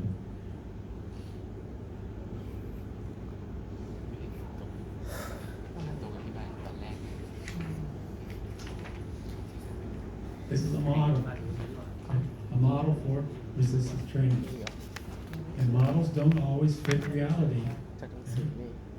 A model gives you a general idea, and then you're going to have to mold it for reality. นี่ก็เป็นตัวอย่างนะครับตัวอย่างซึ่งเป็นโมเดลนะครับว่าให้เป็นไอเดียทั่วๆไปนะครับไม่ได้แปลว่าจะใช้ได้หมดทุกอันก็ต้องไปปรับใช้นะครับ First line is sub-periods, and preparatory periods is sometimes, depending on the length of the preparatory period, it's separated into general prep and then more specific prep. And that's how the training periods go anyway. When you first start your season, first day of your off season is very, very general. You're doing some jogging, you're doing a little bit of weightlifting, nothing very specific. Then once you have that base in order to train from, then you can be a little bit more specific. อันนี้ก็เป็น period นะครับอันแรกก็เป็น sub period ใน preparatory phase เขาก็สามารถแบ่งเป็น2ส่วนเป็น general กับเป็น specific ครับเป็น general นี่ก็เป็นทั่วๆไปในการเตรียมพร้อมร่างกายอาจจะเป็น jogging ยังไม่ได้แต่ถ้าเป็น specific ก็เตรียมตัวให้พร้อมกับกีฬานั่นแหละ That first transposition period is also called the pre-competitive period. That's when you're converting strength into power, and that's where you're getting your mind ready for the demands of competition, as well as getting your bodies ready. อันถัดไปก็เป็น first transition อันนี้บางทีเขาเรียก pre-competitive ก็คือเตรียมพร้อมแล้วว่าจะมีการแข่งในเข้าฤดูกาลการแข่งนี่ก็ต้อง power พร้อมทุกอย่างเตรียมพร้อมร่างกายพร้อมหมด Seasons, we talked about those, different phases. Same thing, the intensity, the suggested amounts of overload in each one of the sub-periods. Volume, all nice, little neat there. Follow that and your athlete's guaranteed to be victorious. อันนี้ก็เหมือนที่เขาพูดไปซีซั่นก็แบ่งนะครับมันจะสับสนนิดนึงเวลาที่เราคุยpreparatory แล้วก็มี off season แล้วมี pre season อยู่ในช่วง first transition อะไรเงี้ยเวลาเขาสอบกันออกหรือเวลาเราเจอ competitive ก็อยู่ in season นะครับแล้วก็ second transition จะอยู่ใน post season แล้ว phase มันจะทำอะไรบ้างนะครับแล้วก็ intensity volume intensity ก็จะแบ่งเป็นตาม 1RM หรือว่า volume ก็คือที่เขาพูดถึงเมื่อวานนะครับ set reps ต่างๆThe best way to go about learning this is to fill out a chart for an athlete, and then go in the literature and find what people have done. I mean, if you got Tudor Bompa stuff, he's got chart after chart after chart of different athletes and how he would create a generalized periodization program. But you gotta do it. You just can't think, okay, that makes sense. I understand the theory. Well, knowing the theory doesn't mean that you can do it. เขาบอกว่า the best way ที่จะทำได้คือต้องไปนั่งแล้วก็ลองเขียนเองนะครับหรือนักกีฬาก็ฝึกเขียนเข้าไปนะครับแล้วก็ลองไปดูเซิร์ชทบทวนวรรณกรรมรู้ไปดูในหนังสือว่ามีอะไรบ้างที่เขาทำมาเป็นตัวอย่างลองมาเทียบดูคือเราคงไม่สามารถเขียนได้โดยไม่ได้ทำจริงนะครับในการฝึกจริงหรือว่าเขียนแล้วมันก็จะลืม I was learning to whitewater kayak one time. Very exciting sport, okay? Very deadly too. If you do it right. But I was focusing on learning how to roll the kayak. You flip over, which is common when you're in white water. You need to be able to get back up. And so I read all the books. I practiced in my head all the tricks. And I knew exactly what to do. I got it. So we went out to a lake with a bunch of students and my colleague who was the instructor. We just finished, we'd come back and I was the last one in the water. I was throwing my boat and I said, "Hey, Morris, I wanna try my flip." He goes, "No, you don't." "Yeah, come on, let me do it." And he just shaking his head, how ridiculous it was. And so I flipped over. Okay, I'm underwater. I'm going, what do I do now? Okay, I had it all in my head, but there's no way I could even begin because I hadn't actually done it, hadn't gone through my whole system. And it wasn't until I'd given it a chance to do that over and over again before my theory made sense with what's happening in the body. And to learn this stuff, you've got to send it through your body as many times as you can, or the theory is just pretty. โอเคเราไม่สามารถเรียนทฤษฎีอยู่ในหัวได้ครับต้องปฏิบัติต้องฝึกต้องทำเขาก็เล่าถึงเรื่องที่เขาเป็นเล่นคายักแล้วเขาจะฝึกเรียนจะอ่านหนังสือมาอย่างดีดู YouTube มาจะฟิตเนี่ยเวลามันอยู่ใต้น้ำแล้วขึ้นมาบอกว่าขอร้องหน่อย ไม่ขึ้น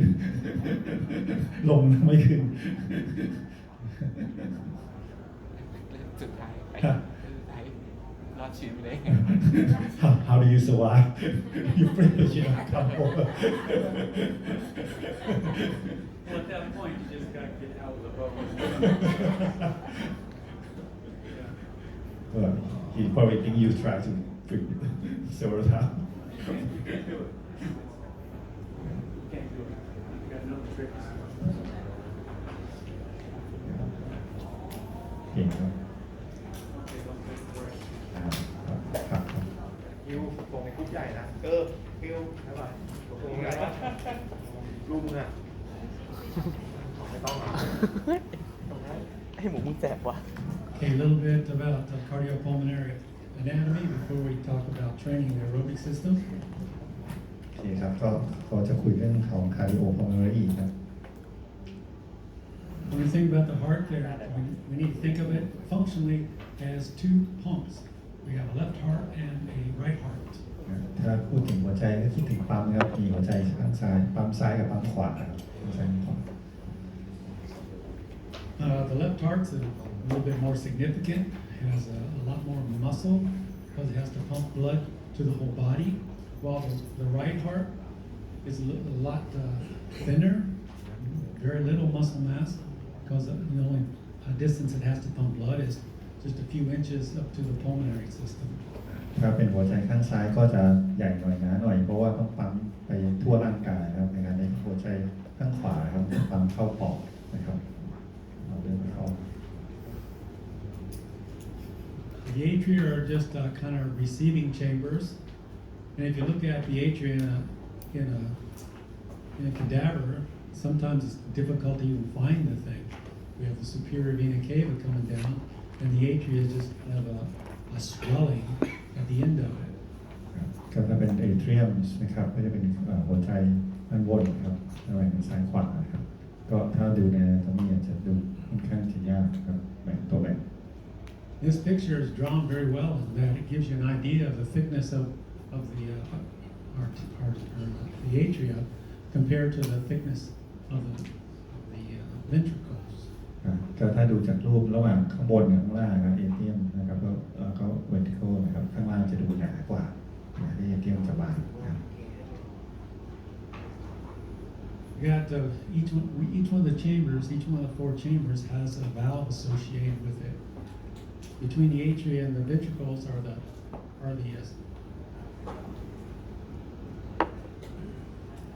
หาคนช่วย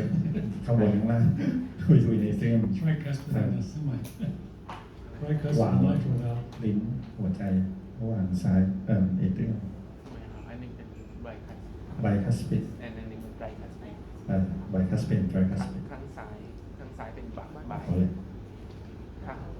the left side is the bicuspid and the right side is the tricuspid They're both what we call high volume. They let a lot of blood through with very little resistance, okay? But very low pressure. They can't tolerate a lot. ก็จะมีลิ้นหัวใจปิดนะครับมีใบข้างซ้ายเป็นไบคัสปิดข้างขวาเป็นไตรคัสปิดก็ทุกอย่างก็จะผ่านโวลุ่มของเลือดลงมาแล้วลิ้นก็จะปิดกลับนะครับ And the valves leading from the ventricles are high pressure because the ventricles produce a lot more pressure and a lower volume. You got the aortic valve, which is the one that is between the left ventricle and the body, and we got the pulmonary valve, which is between the right ventricle and the lungs. ก็มี aortic valve นะครับลิ้น aortic กับ pulmonary ครับก็ถ้านั้นก็จะเป็นเข้าปอดเนี่ยก็จะเป็นระหว่างมันการข้างล่างก็จะมีแรงบีบ pressure ค่อนข้างจะเยอะนะครับ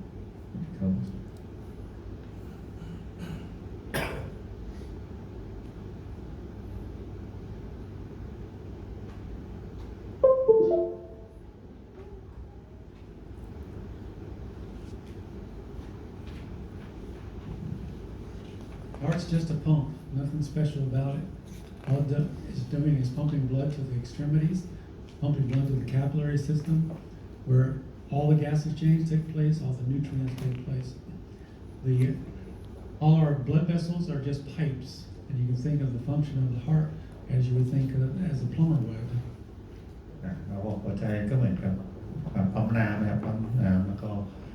หลอดเลือดนะครับเหมือนเป็นท่อ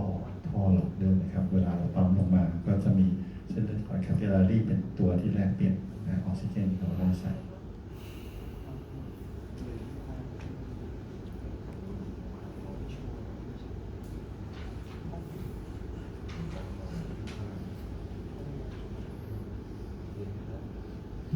The electrical conduction system is just a series of specialized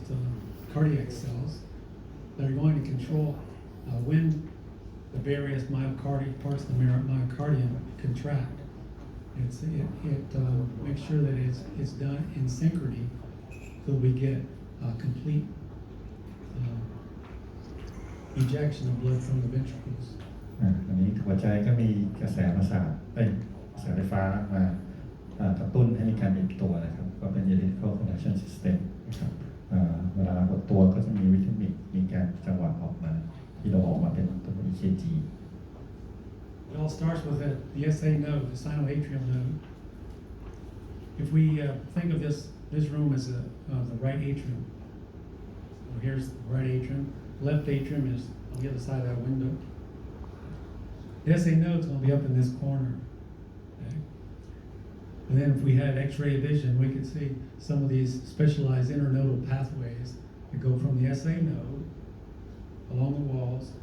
to the AV node, which is in the far left corner. เราบอกว่าคิดถึงห้องที่เป็น right atrium หัวใจข้างขวาครับข้างนอกก็เป็นข้างซ้าย SA node จะอยู่ตรงมุมห้องครับเวลาก็เป็นกระแสไฟฟ้านำAV node จะไปอยู่ข้างหลัง And if you look at the floor, if this is the floor of the atrium, the whole floor is going to be taken up by the tricuspid valve. So when it's time to eject blood, the whole floor drops out. So it's real easy. It has a huge pressure gradient between the blood in the right atrium and the right ventricle. ก็คิดว่าห้องนี้ครับมันเป็นมีวาล์วปิดมีลิ้นปิดนะครับพอปิดตัวปุ๊บก็ไหลลงล่างครับ And once the signal goes from the SA node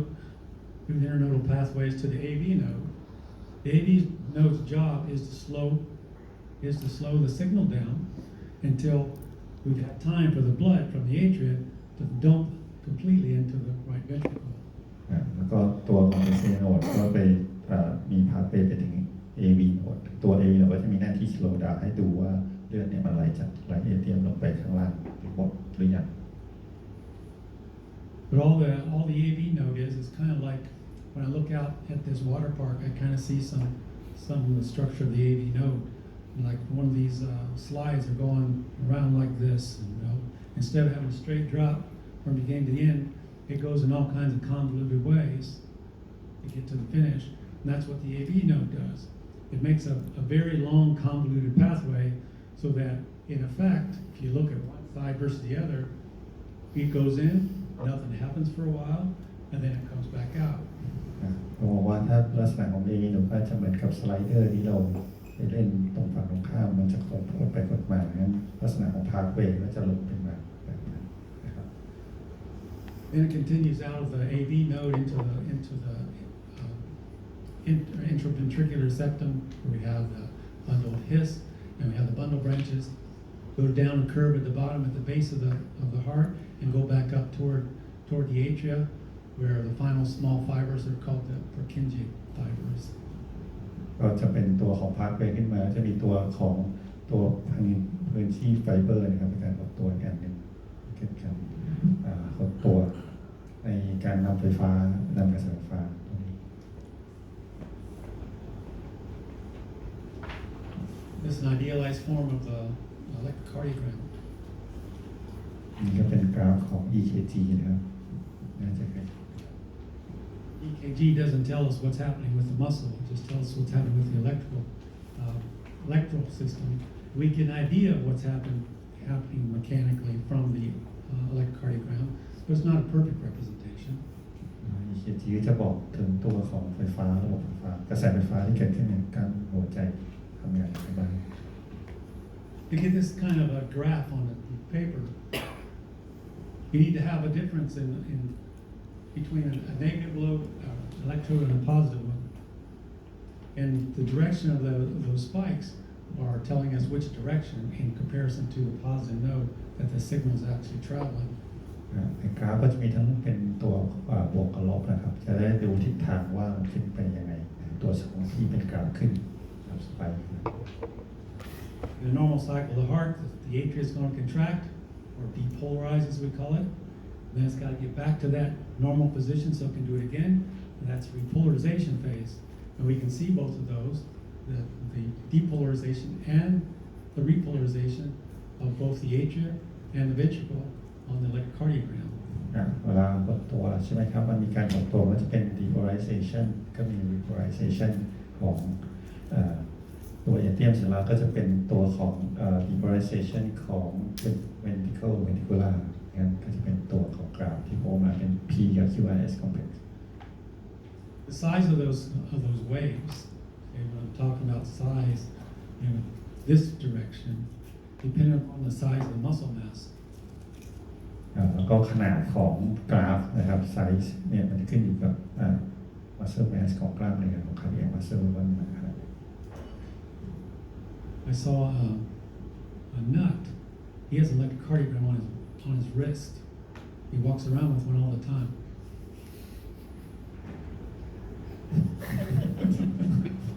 I said, "What is that? What is that?" And he showed me. He put his finger on it. On his Apple Watch, it's got an electrocardiogram on it, and it shows an actual EKG, right? นี่ครับเป็นกราฟ EKG เห็นเป็นกราฟเลยเหรอ วันนี้เราไม่ได้พร้อมไว้ว่าภายแต่ละวันมันขึ้นเท่าไหร่ลงเท่าไหร่ไม่ใช่ มันสิเคจี heart rate ครับ นั่นมันฮาร์ดเรทกราฟ แค่ฮาร์ดเรทเฉยๆ Just only heart rate โอ้ไม่ได้ติด watch ตกใจบางคนทำ It's capable of telling me if he's in normal sinus rhythm, which is what we all strive for at rest. It also tells him if he's in atrial fibrillation. And Apple says we can prevent heart disease or heart attacks by being able to identify if we're in AFib. ไม่แน่ใจว่าทำได้แต่เขาบอกว่าถ้าเกิดว่ามีนาฬิกาที่สามารถดูได้เรียกว่าApple Watch ใช่ไหมอาจารย์ต้นมีครับ Apple Watch Apple Watch right you use if you have like Apple Watch Yeah, it's his Apple Watch. One of the electrodes is the back of the watch, connects to his wrist. And the other electrode is his opposite finger. That's the positive and the negative electrode. From that, you can pick up the EKG. อันนี้ก็ติดให้กันก็คือนิ้วของเราจะเป็นอีกขั้วหนึ่งพอไปแตะ แล้วก็คือไม่รู้ว่าที่เขาอธิบายไม่มีก็เลยไม่รู้ผมใช้หัวเว่ย อาจารย์ก็ยังมุกอีกอาจารย์ I don't have Apple Watch so I don't know how it is ได้เจอนะหัวเว่ย หัวเว่ย เจนเลยตามกระแสจริงเลยขยี้ ขยี้หนักเลยเนี่ย จะไม่เก่ง Now, atrial fibrillation means that the atria are not sending signals from the sinus node directly to the AV node, as we normally do. And this P wave suggests that the atria is contracting nice and equally. Atrial fib is when it doesn't come from up there. It comes from over there sometimes, and over there, and over there, all at once. So instead of having a nice little bump here, we have just a squiggly line. ก็ถ้าเป็นปกติมันจะเป็น P มันจะโค้งๆสมูทใช่ไหมครับแต่ถ้าเป็น AF fibrillation นะครับมันจะเกิดจากกระแสไฟฟ้าที่แบบไม่คงที่นะครับอาจจะกระตุ้นตรงไหนก็ได้ทำให้เกิดคลื่นที่ไม่สมูทตรงนั้นเกิดขึ้นซึ่งเป็นอันตราย So basically what happens is the atria never contract, they never contribute, they never push blood into the ventricles. But since we have this huge high volume valve on the floor of the atria, we really don't need the atria to contribute a whole lot. ก็บอกว่าถ้ามันไม่กระตุ้นไม่เลือดไม่หลงไปมากครับแต่ว่าเนื่องจากว่าเราสามารถดันเลือดไปได้เนื่องจากแรงโน้มถ่วงมันจะนิดนึง In fact, you can live a very normal life if you're in atrial fibrillation. If you have no atria to work, you can live pretty normally. ถึงจะไม่มีตัวของการกระตุ้นไม่ complete แล้วก็ยังพอจะอาศัยอยู่ได้ครับ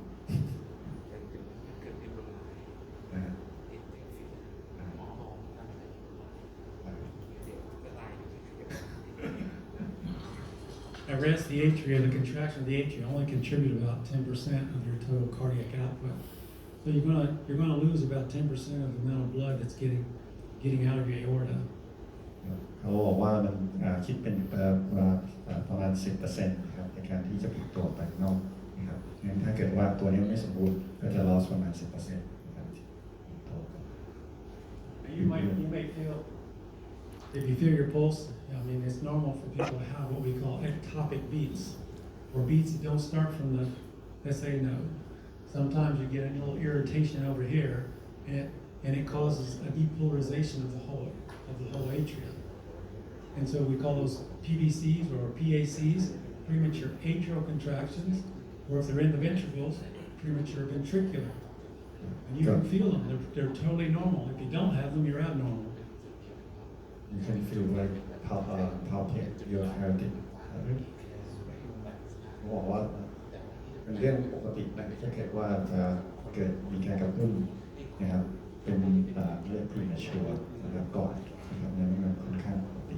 อาจจะเกิดถ้าเป็น ATM ก็เป็น premature ATM ไม่เป็น vertical ก็เป็น premature vertical ว่า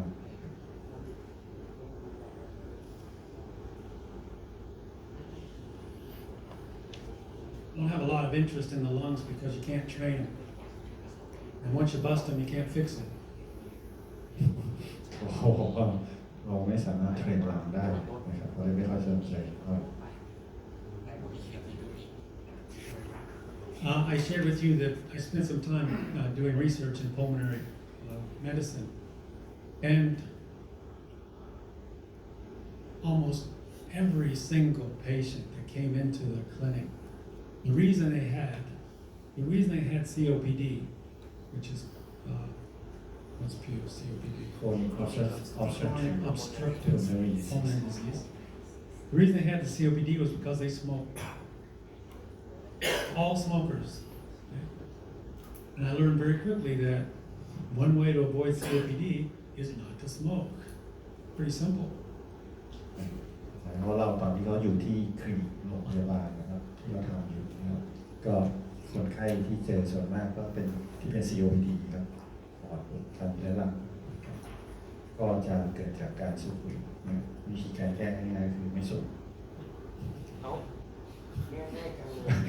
That's what he said. And unfortunately, what is it, about 40% of males in Thailand smoke? 40% ของผู้ชายไทยสูบบุหรี่จริงไหม ไม่จริง So I guarantee there's a much higher incidence of COPD in Thailand than in the United States because people don't smoke in the US very much. เขาบอกว่า US ไม่ค่อยสโมกแล้วตอนนี้นะครับในขณะที่เมืองไทยสโมกเยอะกว่า I don't think we smoke. กัญชาภาษาอังกฤษ We smoke. It's gonna be legal pretty soon. พี่วง กระดาษออก ให้มันเป็นกัญชาจริงๆ เอาเหรอเอาเหรอมันหัวหน้านะ ก็จะมีอันนึงเป็นชื่อนึงที่เป็นแบบแห้ง It's local product. You should get it back. วีด It's natural too, all natural. กัญชาสบาย Now, air pollution contributes to developing COPD. And if you're in Bangkok, which most of you are, that might be a concern. แล้วก็มลภาวะในอากาศนะครับ air pollution ถ้าอยู่ในกรุงเทพช่วงก่อนเราก็ขึ้นนะ PM เยอะมาก There's little evidence that if you don't have COPD, like breathing polluted atmosphere is going to contribute to it. But if you're a smoker, combine that with pollution, and the chance of you getting COPD increases considerably. ก็ถ้ามีทั้งสูบบุหรี่ด้วยแล้วก็มีมลภาวะด้วยนะครับงั้นโอกาสที่เกิดเป็น COPD ก่อนได้รับอะไรค่อนข้างจะเยอะไป And it seems that secondhand smoke has about the same effect on a person as smoking a cigarette directly. So stay away from people that smoke if you want to maintain your lung function. โอเคทุกรู้จักไหม second hand smoke second hand smoke ดูดปุ๊บแล้วก็ I asked him, you see, the second hand smoke. He said just from the other person. It's the second hand from the other person. That's the second hand.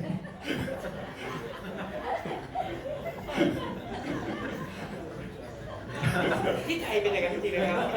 ท่านบอกท่านใจทีนะว่าที่ไทยเราเป็นอย่างนั้นจริงนะ That's what Thailand means, second hand smoke. So the first one to smoke, and then you get. ว่าที่ผมเห็น5 คนสูบมวลเดียวกันก็มีครับ Maybe we got a third hand smoke or fourth hand smoke. So we're passing around. โอกาสเกิดก็แบบไม่ได้สูบเองแต่นั่งอยู่ข้างๆก็ได้ก็เรียก second hand smoke นะครับไม่ครับ ที่เขาบอกว่าในไทยมีอันเนี้ยภาวะนี้มีเยอะกว่าเลยนะที่ COPD เห็นไหม เขาคาดว่าเราจะเพราะเราสูบเยอะกว่าสูบเยอะกว่า 40% ก็คือผู้ที่ไม่ได้สูบจริงๆเนี่ยคือไอ้คนที่ได้รับผลกระทบจากคนที่สูบ เขาเรียก second hand smoke อันนี้คือมันมีเยอะกว่า ก็มีโอกาสจะเป็น COPD ได้เท่ากันเท่ากัน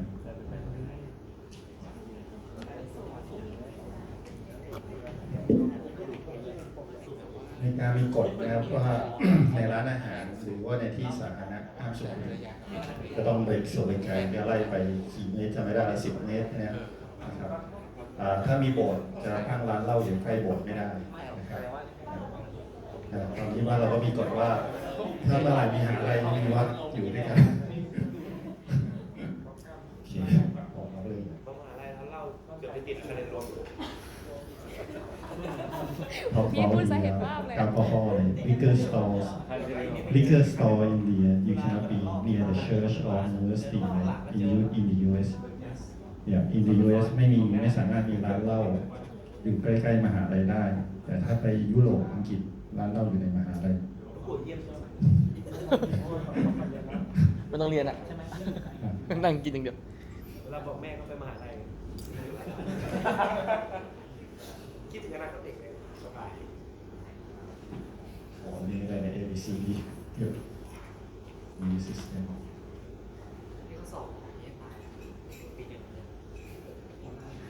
We talked the other day about the difference between belly breathing and chest breathing. And you'll find in the lower part of the lung, there's a lot of parasympathetic nervous receptors. In the upper part of the lung, a lot of sympathetic nervous receptors. เราพูดถึงในการหายใจมีทั้งหายใจด้วยdiaphragmนะครับ upper lower ถ้าเป็น upper จะมีซิมเยอะถ้าเป็น lower จะมี parasympathetic เนี่ยค่อนข้างจะเยอะเป็นระบบประสาท So how you breathe makes a difference, and it makes a difference in your daily life, but also makes a difference in performance. เวลาเราหายใจก็จะมีผลนะครับในการฝึกทั้งในชีวิตประจำวันและในการฝึกด้วย There's even a fellow Wartburg, Otto Wartburg, in 1931, got a Nobel Prize when he demonstrated that if cells didn't have sufficient oxygen, that they would mutate into cancer cells. คือเขาพูดถึงว่าสมัยก่อนเนี่ยมีคนคิดได้รางวัลโนเบลไพรส์บอกว่าถ้าเซลล์ในร่างกายเราได้ออกซิเจนไม่เพียงพอมันสามารถจะเป็นเปลี่ยนกลายเป็นแคนเซอร์หรือเป็นมะเร็งเซลล์ที่เป็นมะเร็งได้รางวัลโนเบลไพรส์something what do you say in 1931ยังไม่เกิดเลย We find that people who chest breathe are not getting the oxygenation that people who belly breathe. So there could be a connection. I haven't read it. I don't know. I'm just making it up. There could be a connection between chest breathing and incidence of certain types of cancers. เพราะสูงมาจากเขาคิดว่าถ้าเกิดหายใจด้วยใช้อกหน้าอกอย่างเดียวนะมันอาจจะแบบหายใจไม่เต็มก็เลยอาจจะมีส่งผลเมื่อเทียบกับหายใจด้วยท้องนะครับ There's also a difference between nasal breathing and mouth breathing. แล้วก็มีความแตกต่างระหว่างหายใจด้วยจมูกกับหายใจด้วยปาก It's just not a matter of getting air into your lungs any old way you can. It does make a difference in how you get it there. จริงๆก็มันจะเกี่ยวข้องกับจำนวนอากาศที่เข้าไปมากกว่าว่าวิธีไหนนะครับระหว่างจมูกกับปาก When we extract oxygen from the air, we extract it during inhalation. I mean, the alveoli extract it. We extract it during inhalation and exhalation. เวลาเราศึกษาใช่ไหมครับเราศึกษาทั้งในการหายใจเข้าและหายใจออก extract ออกอากาศออกมา And since when you do nasal breathing, the tubes which you're breathing out, the nose is more restricted. So it takes a little bit more effort, takes a little bit more time to exhale through the nose, giving your lungs more time to extract the oxygen from the air, from the breath. ถ้าเป็นจมูกครับเนื่องจากว่า passway มันขยับกว่าก็จะใช้เวลาที่ค่อนข้างจะนานกว่าทำให้สามารถดึงอากาศออกมาได้มากกว่า There's also receptors in your nose for nitric oxide receptors, which regulates your blood pressure, as well as can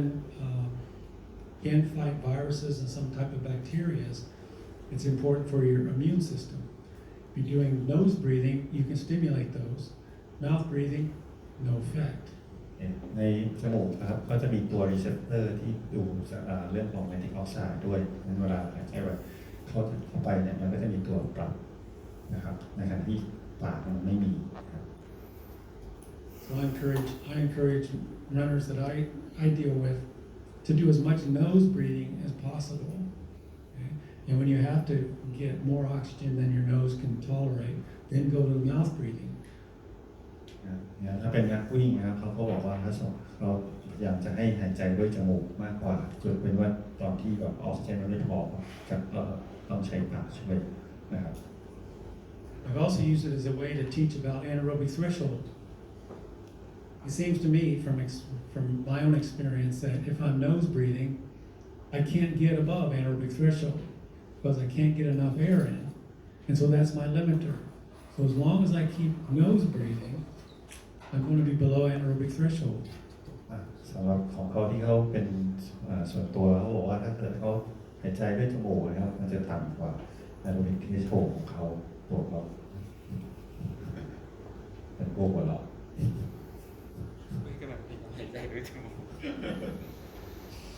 Is personal or is everyone is the same? Say if you keep nose breathing and below the anaerobic threshold is or just you. I don't know. I mean that's what I found with my training and training others. It's just again it's just observation. อันนี้เป็นที่เราสังเกตมาครับเพราะ ตัวเราหายใจทางจมูกอย่างเดียวมันก็อยู่ที่ประมาณ1 threshold นะครับ Right, see what happens. หายใจก่อนหายใจอันนี้ไม่ใช่นะการ Seem to be user node is more exhaustion. If fast to exhaust, then we use.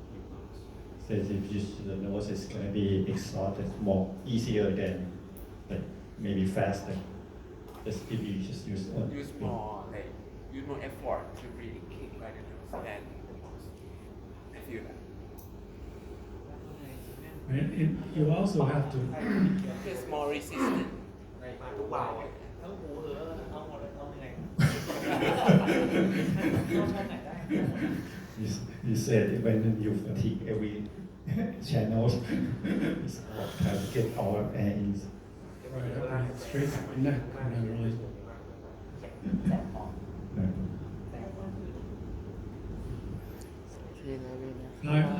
I always enjoy asking students to complete this exercise because I think it should be something anyone can easily do that has any knowledge of physiology. But can you trace a drop of blood throughout the heart? You know, what structures is it going to go through and on its way from the superior vena cava back to the superior vena cava? อันนี้ก็เขาเหมือนกับเขาชอบให้นักศึกษาทำนักเรียนเขาทำนะครับคือได้ดูว่าเลือดมันไปจากไหนไปถึงไหนด้วยนะครับในคาร์ดิโอพามีเนี่ย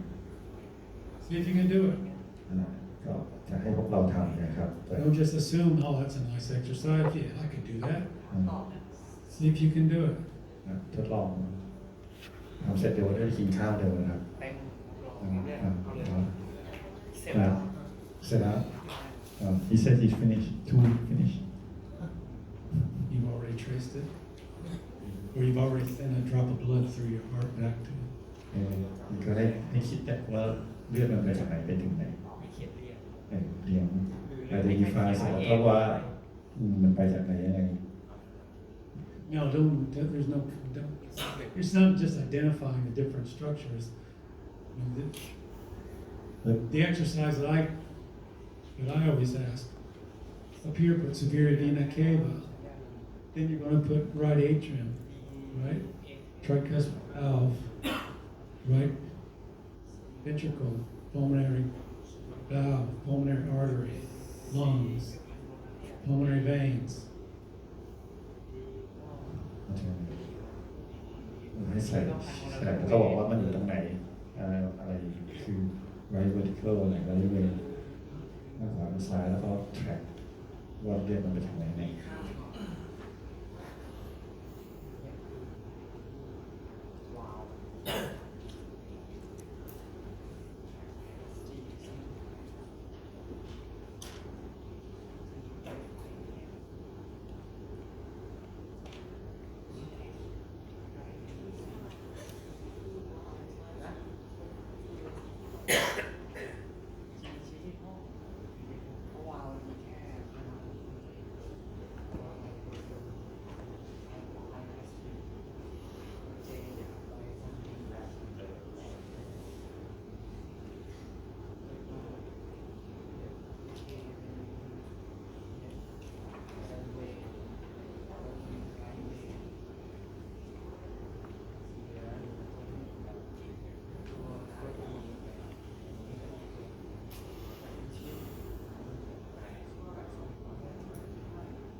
ดูจากในนี้ because in their sheet is like black and white so they have to do that this slide ในเขาพยจะดูยากมันเป็นขาวดำดูจากตรงนี้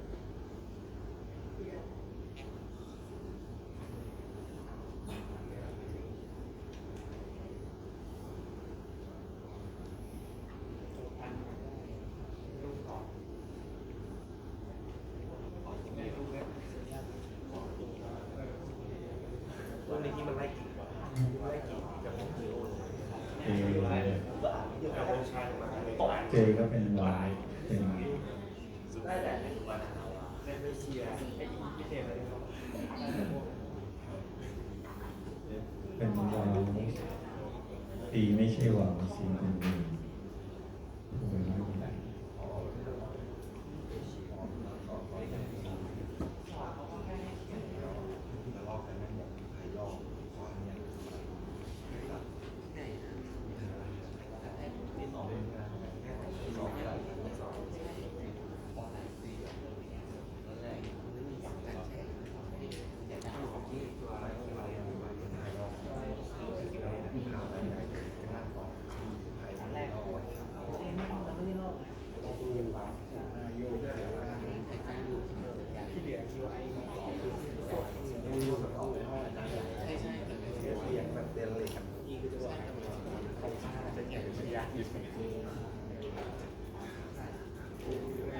เบียร์เนี่ยเกียรติก็ไม่แค่ตัวลูกค้าที่ร้านบาร์คืออะไร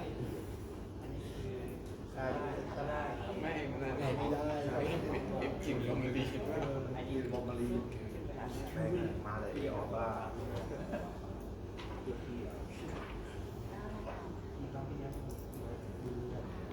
Echo. You're on. Tell the class what the correct answer is.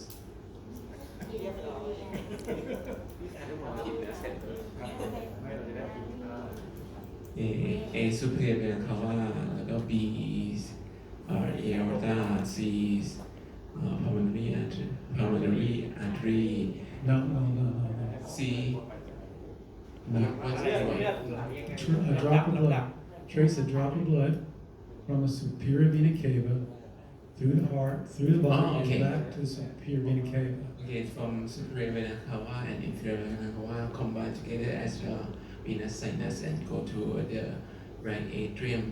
The right atrium pass to the tricuspid valve to the right ventricles, and then from the right ventricle is go to pass to the pulmonary artery via the pulmonary valve, and then from that is go to the lung, and from the lungs is come have an exchange and then come back to the pulmonary vein. Pulmonary vein is from both sides go to the left atrium and then go to the right ventricle from the mitral nose. Then after that, after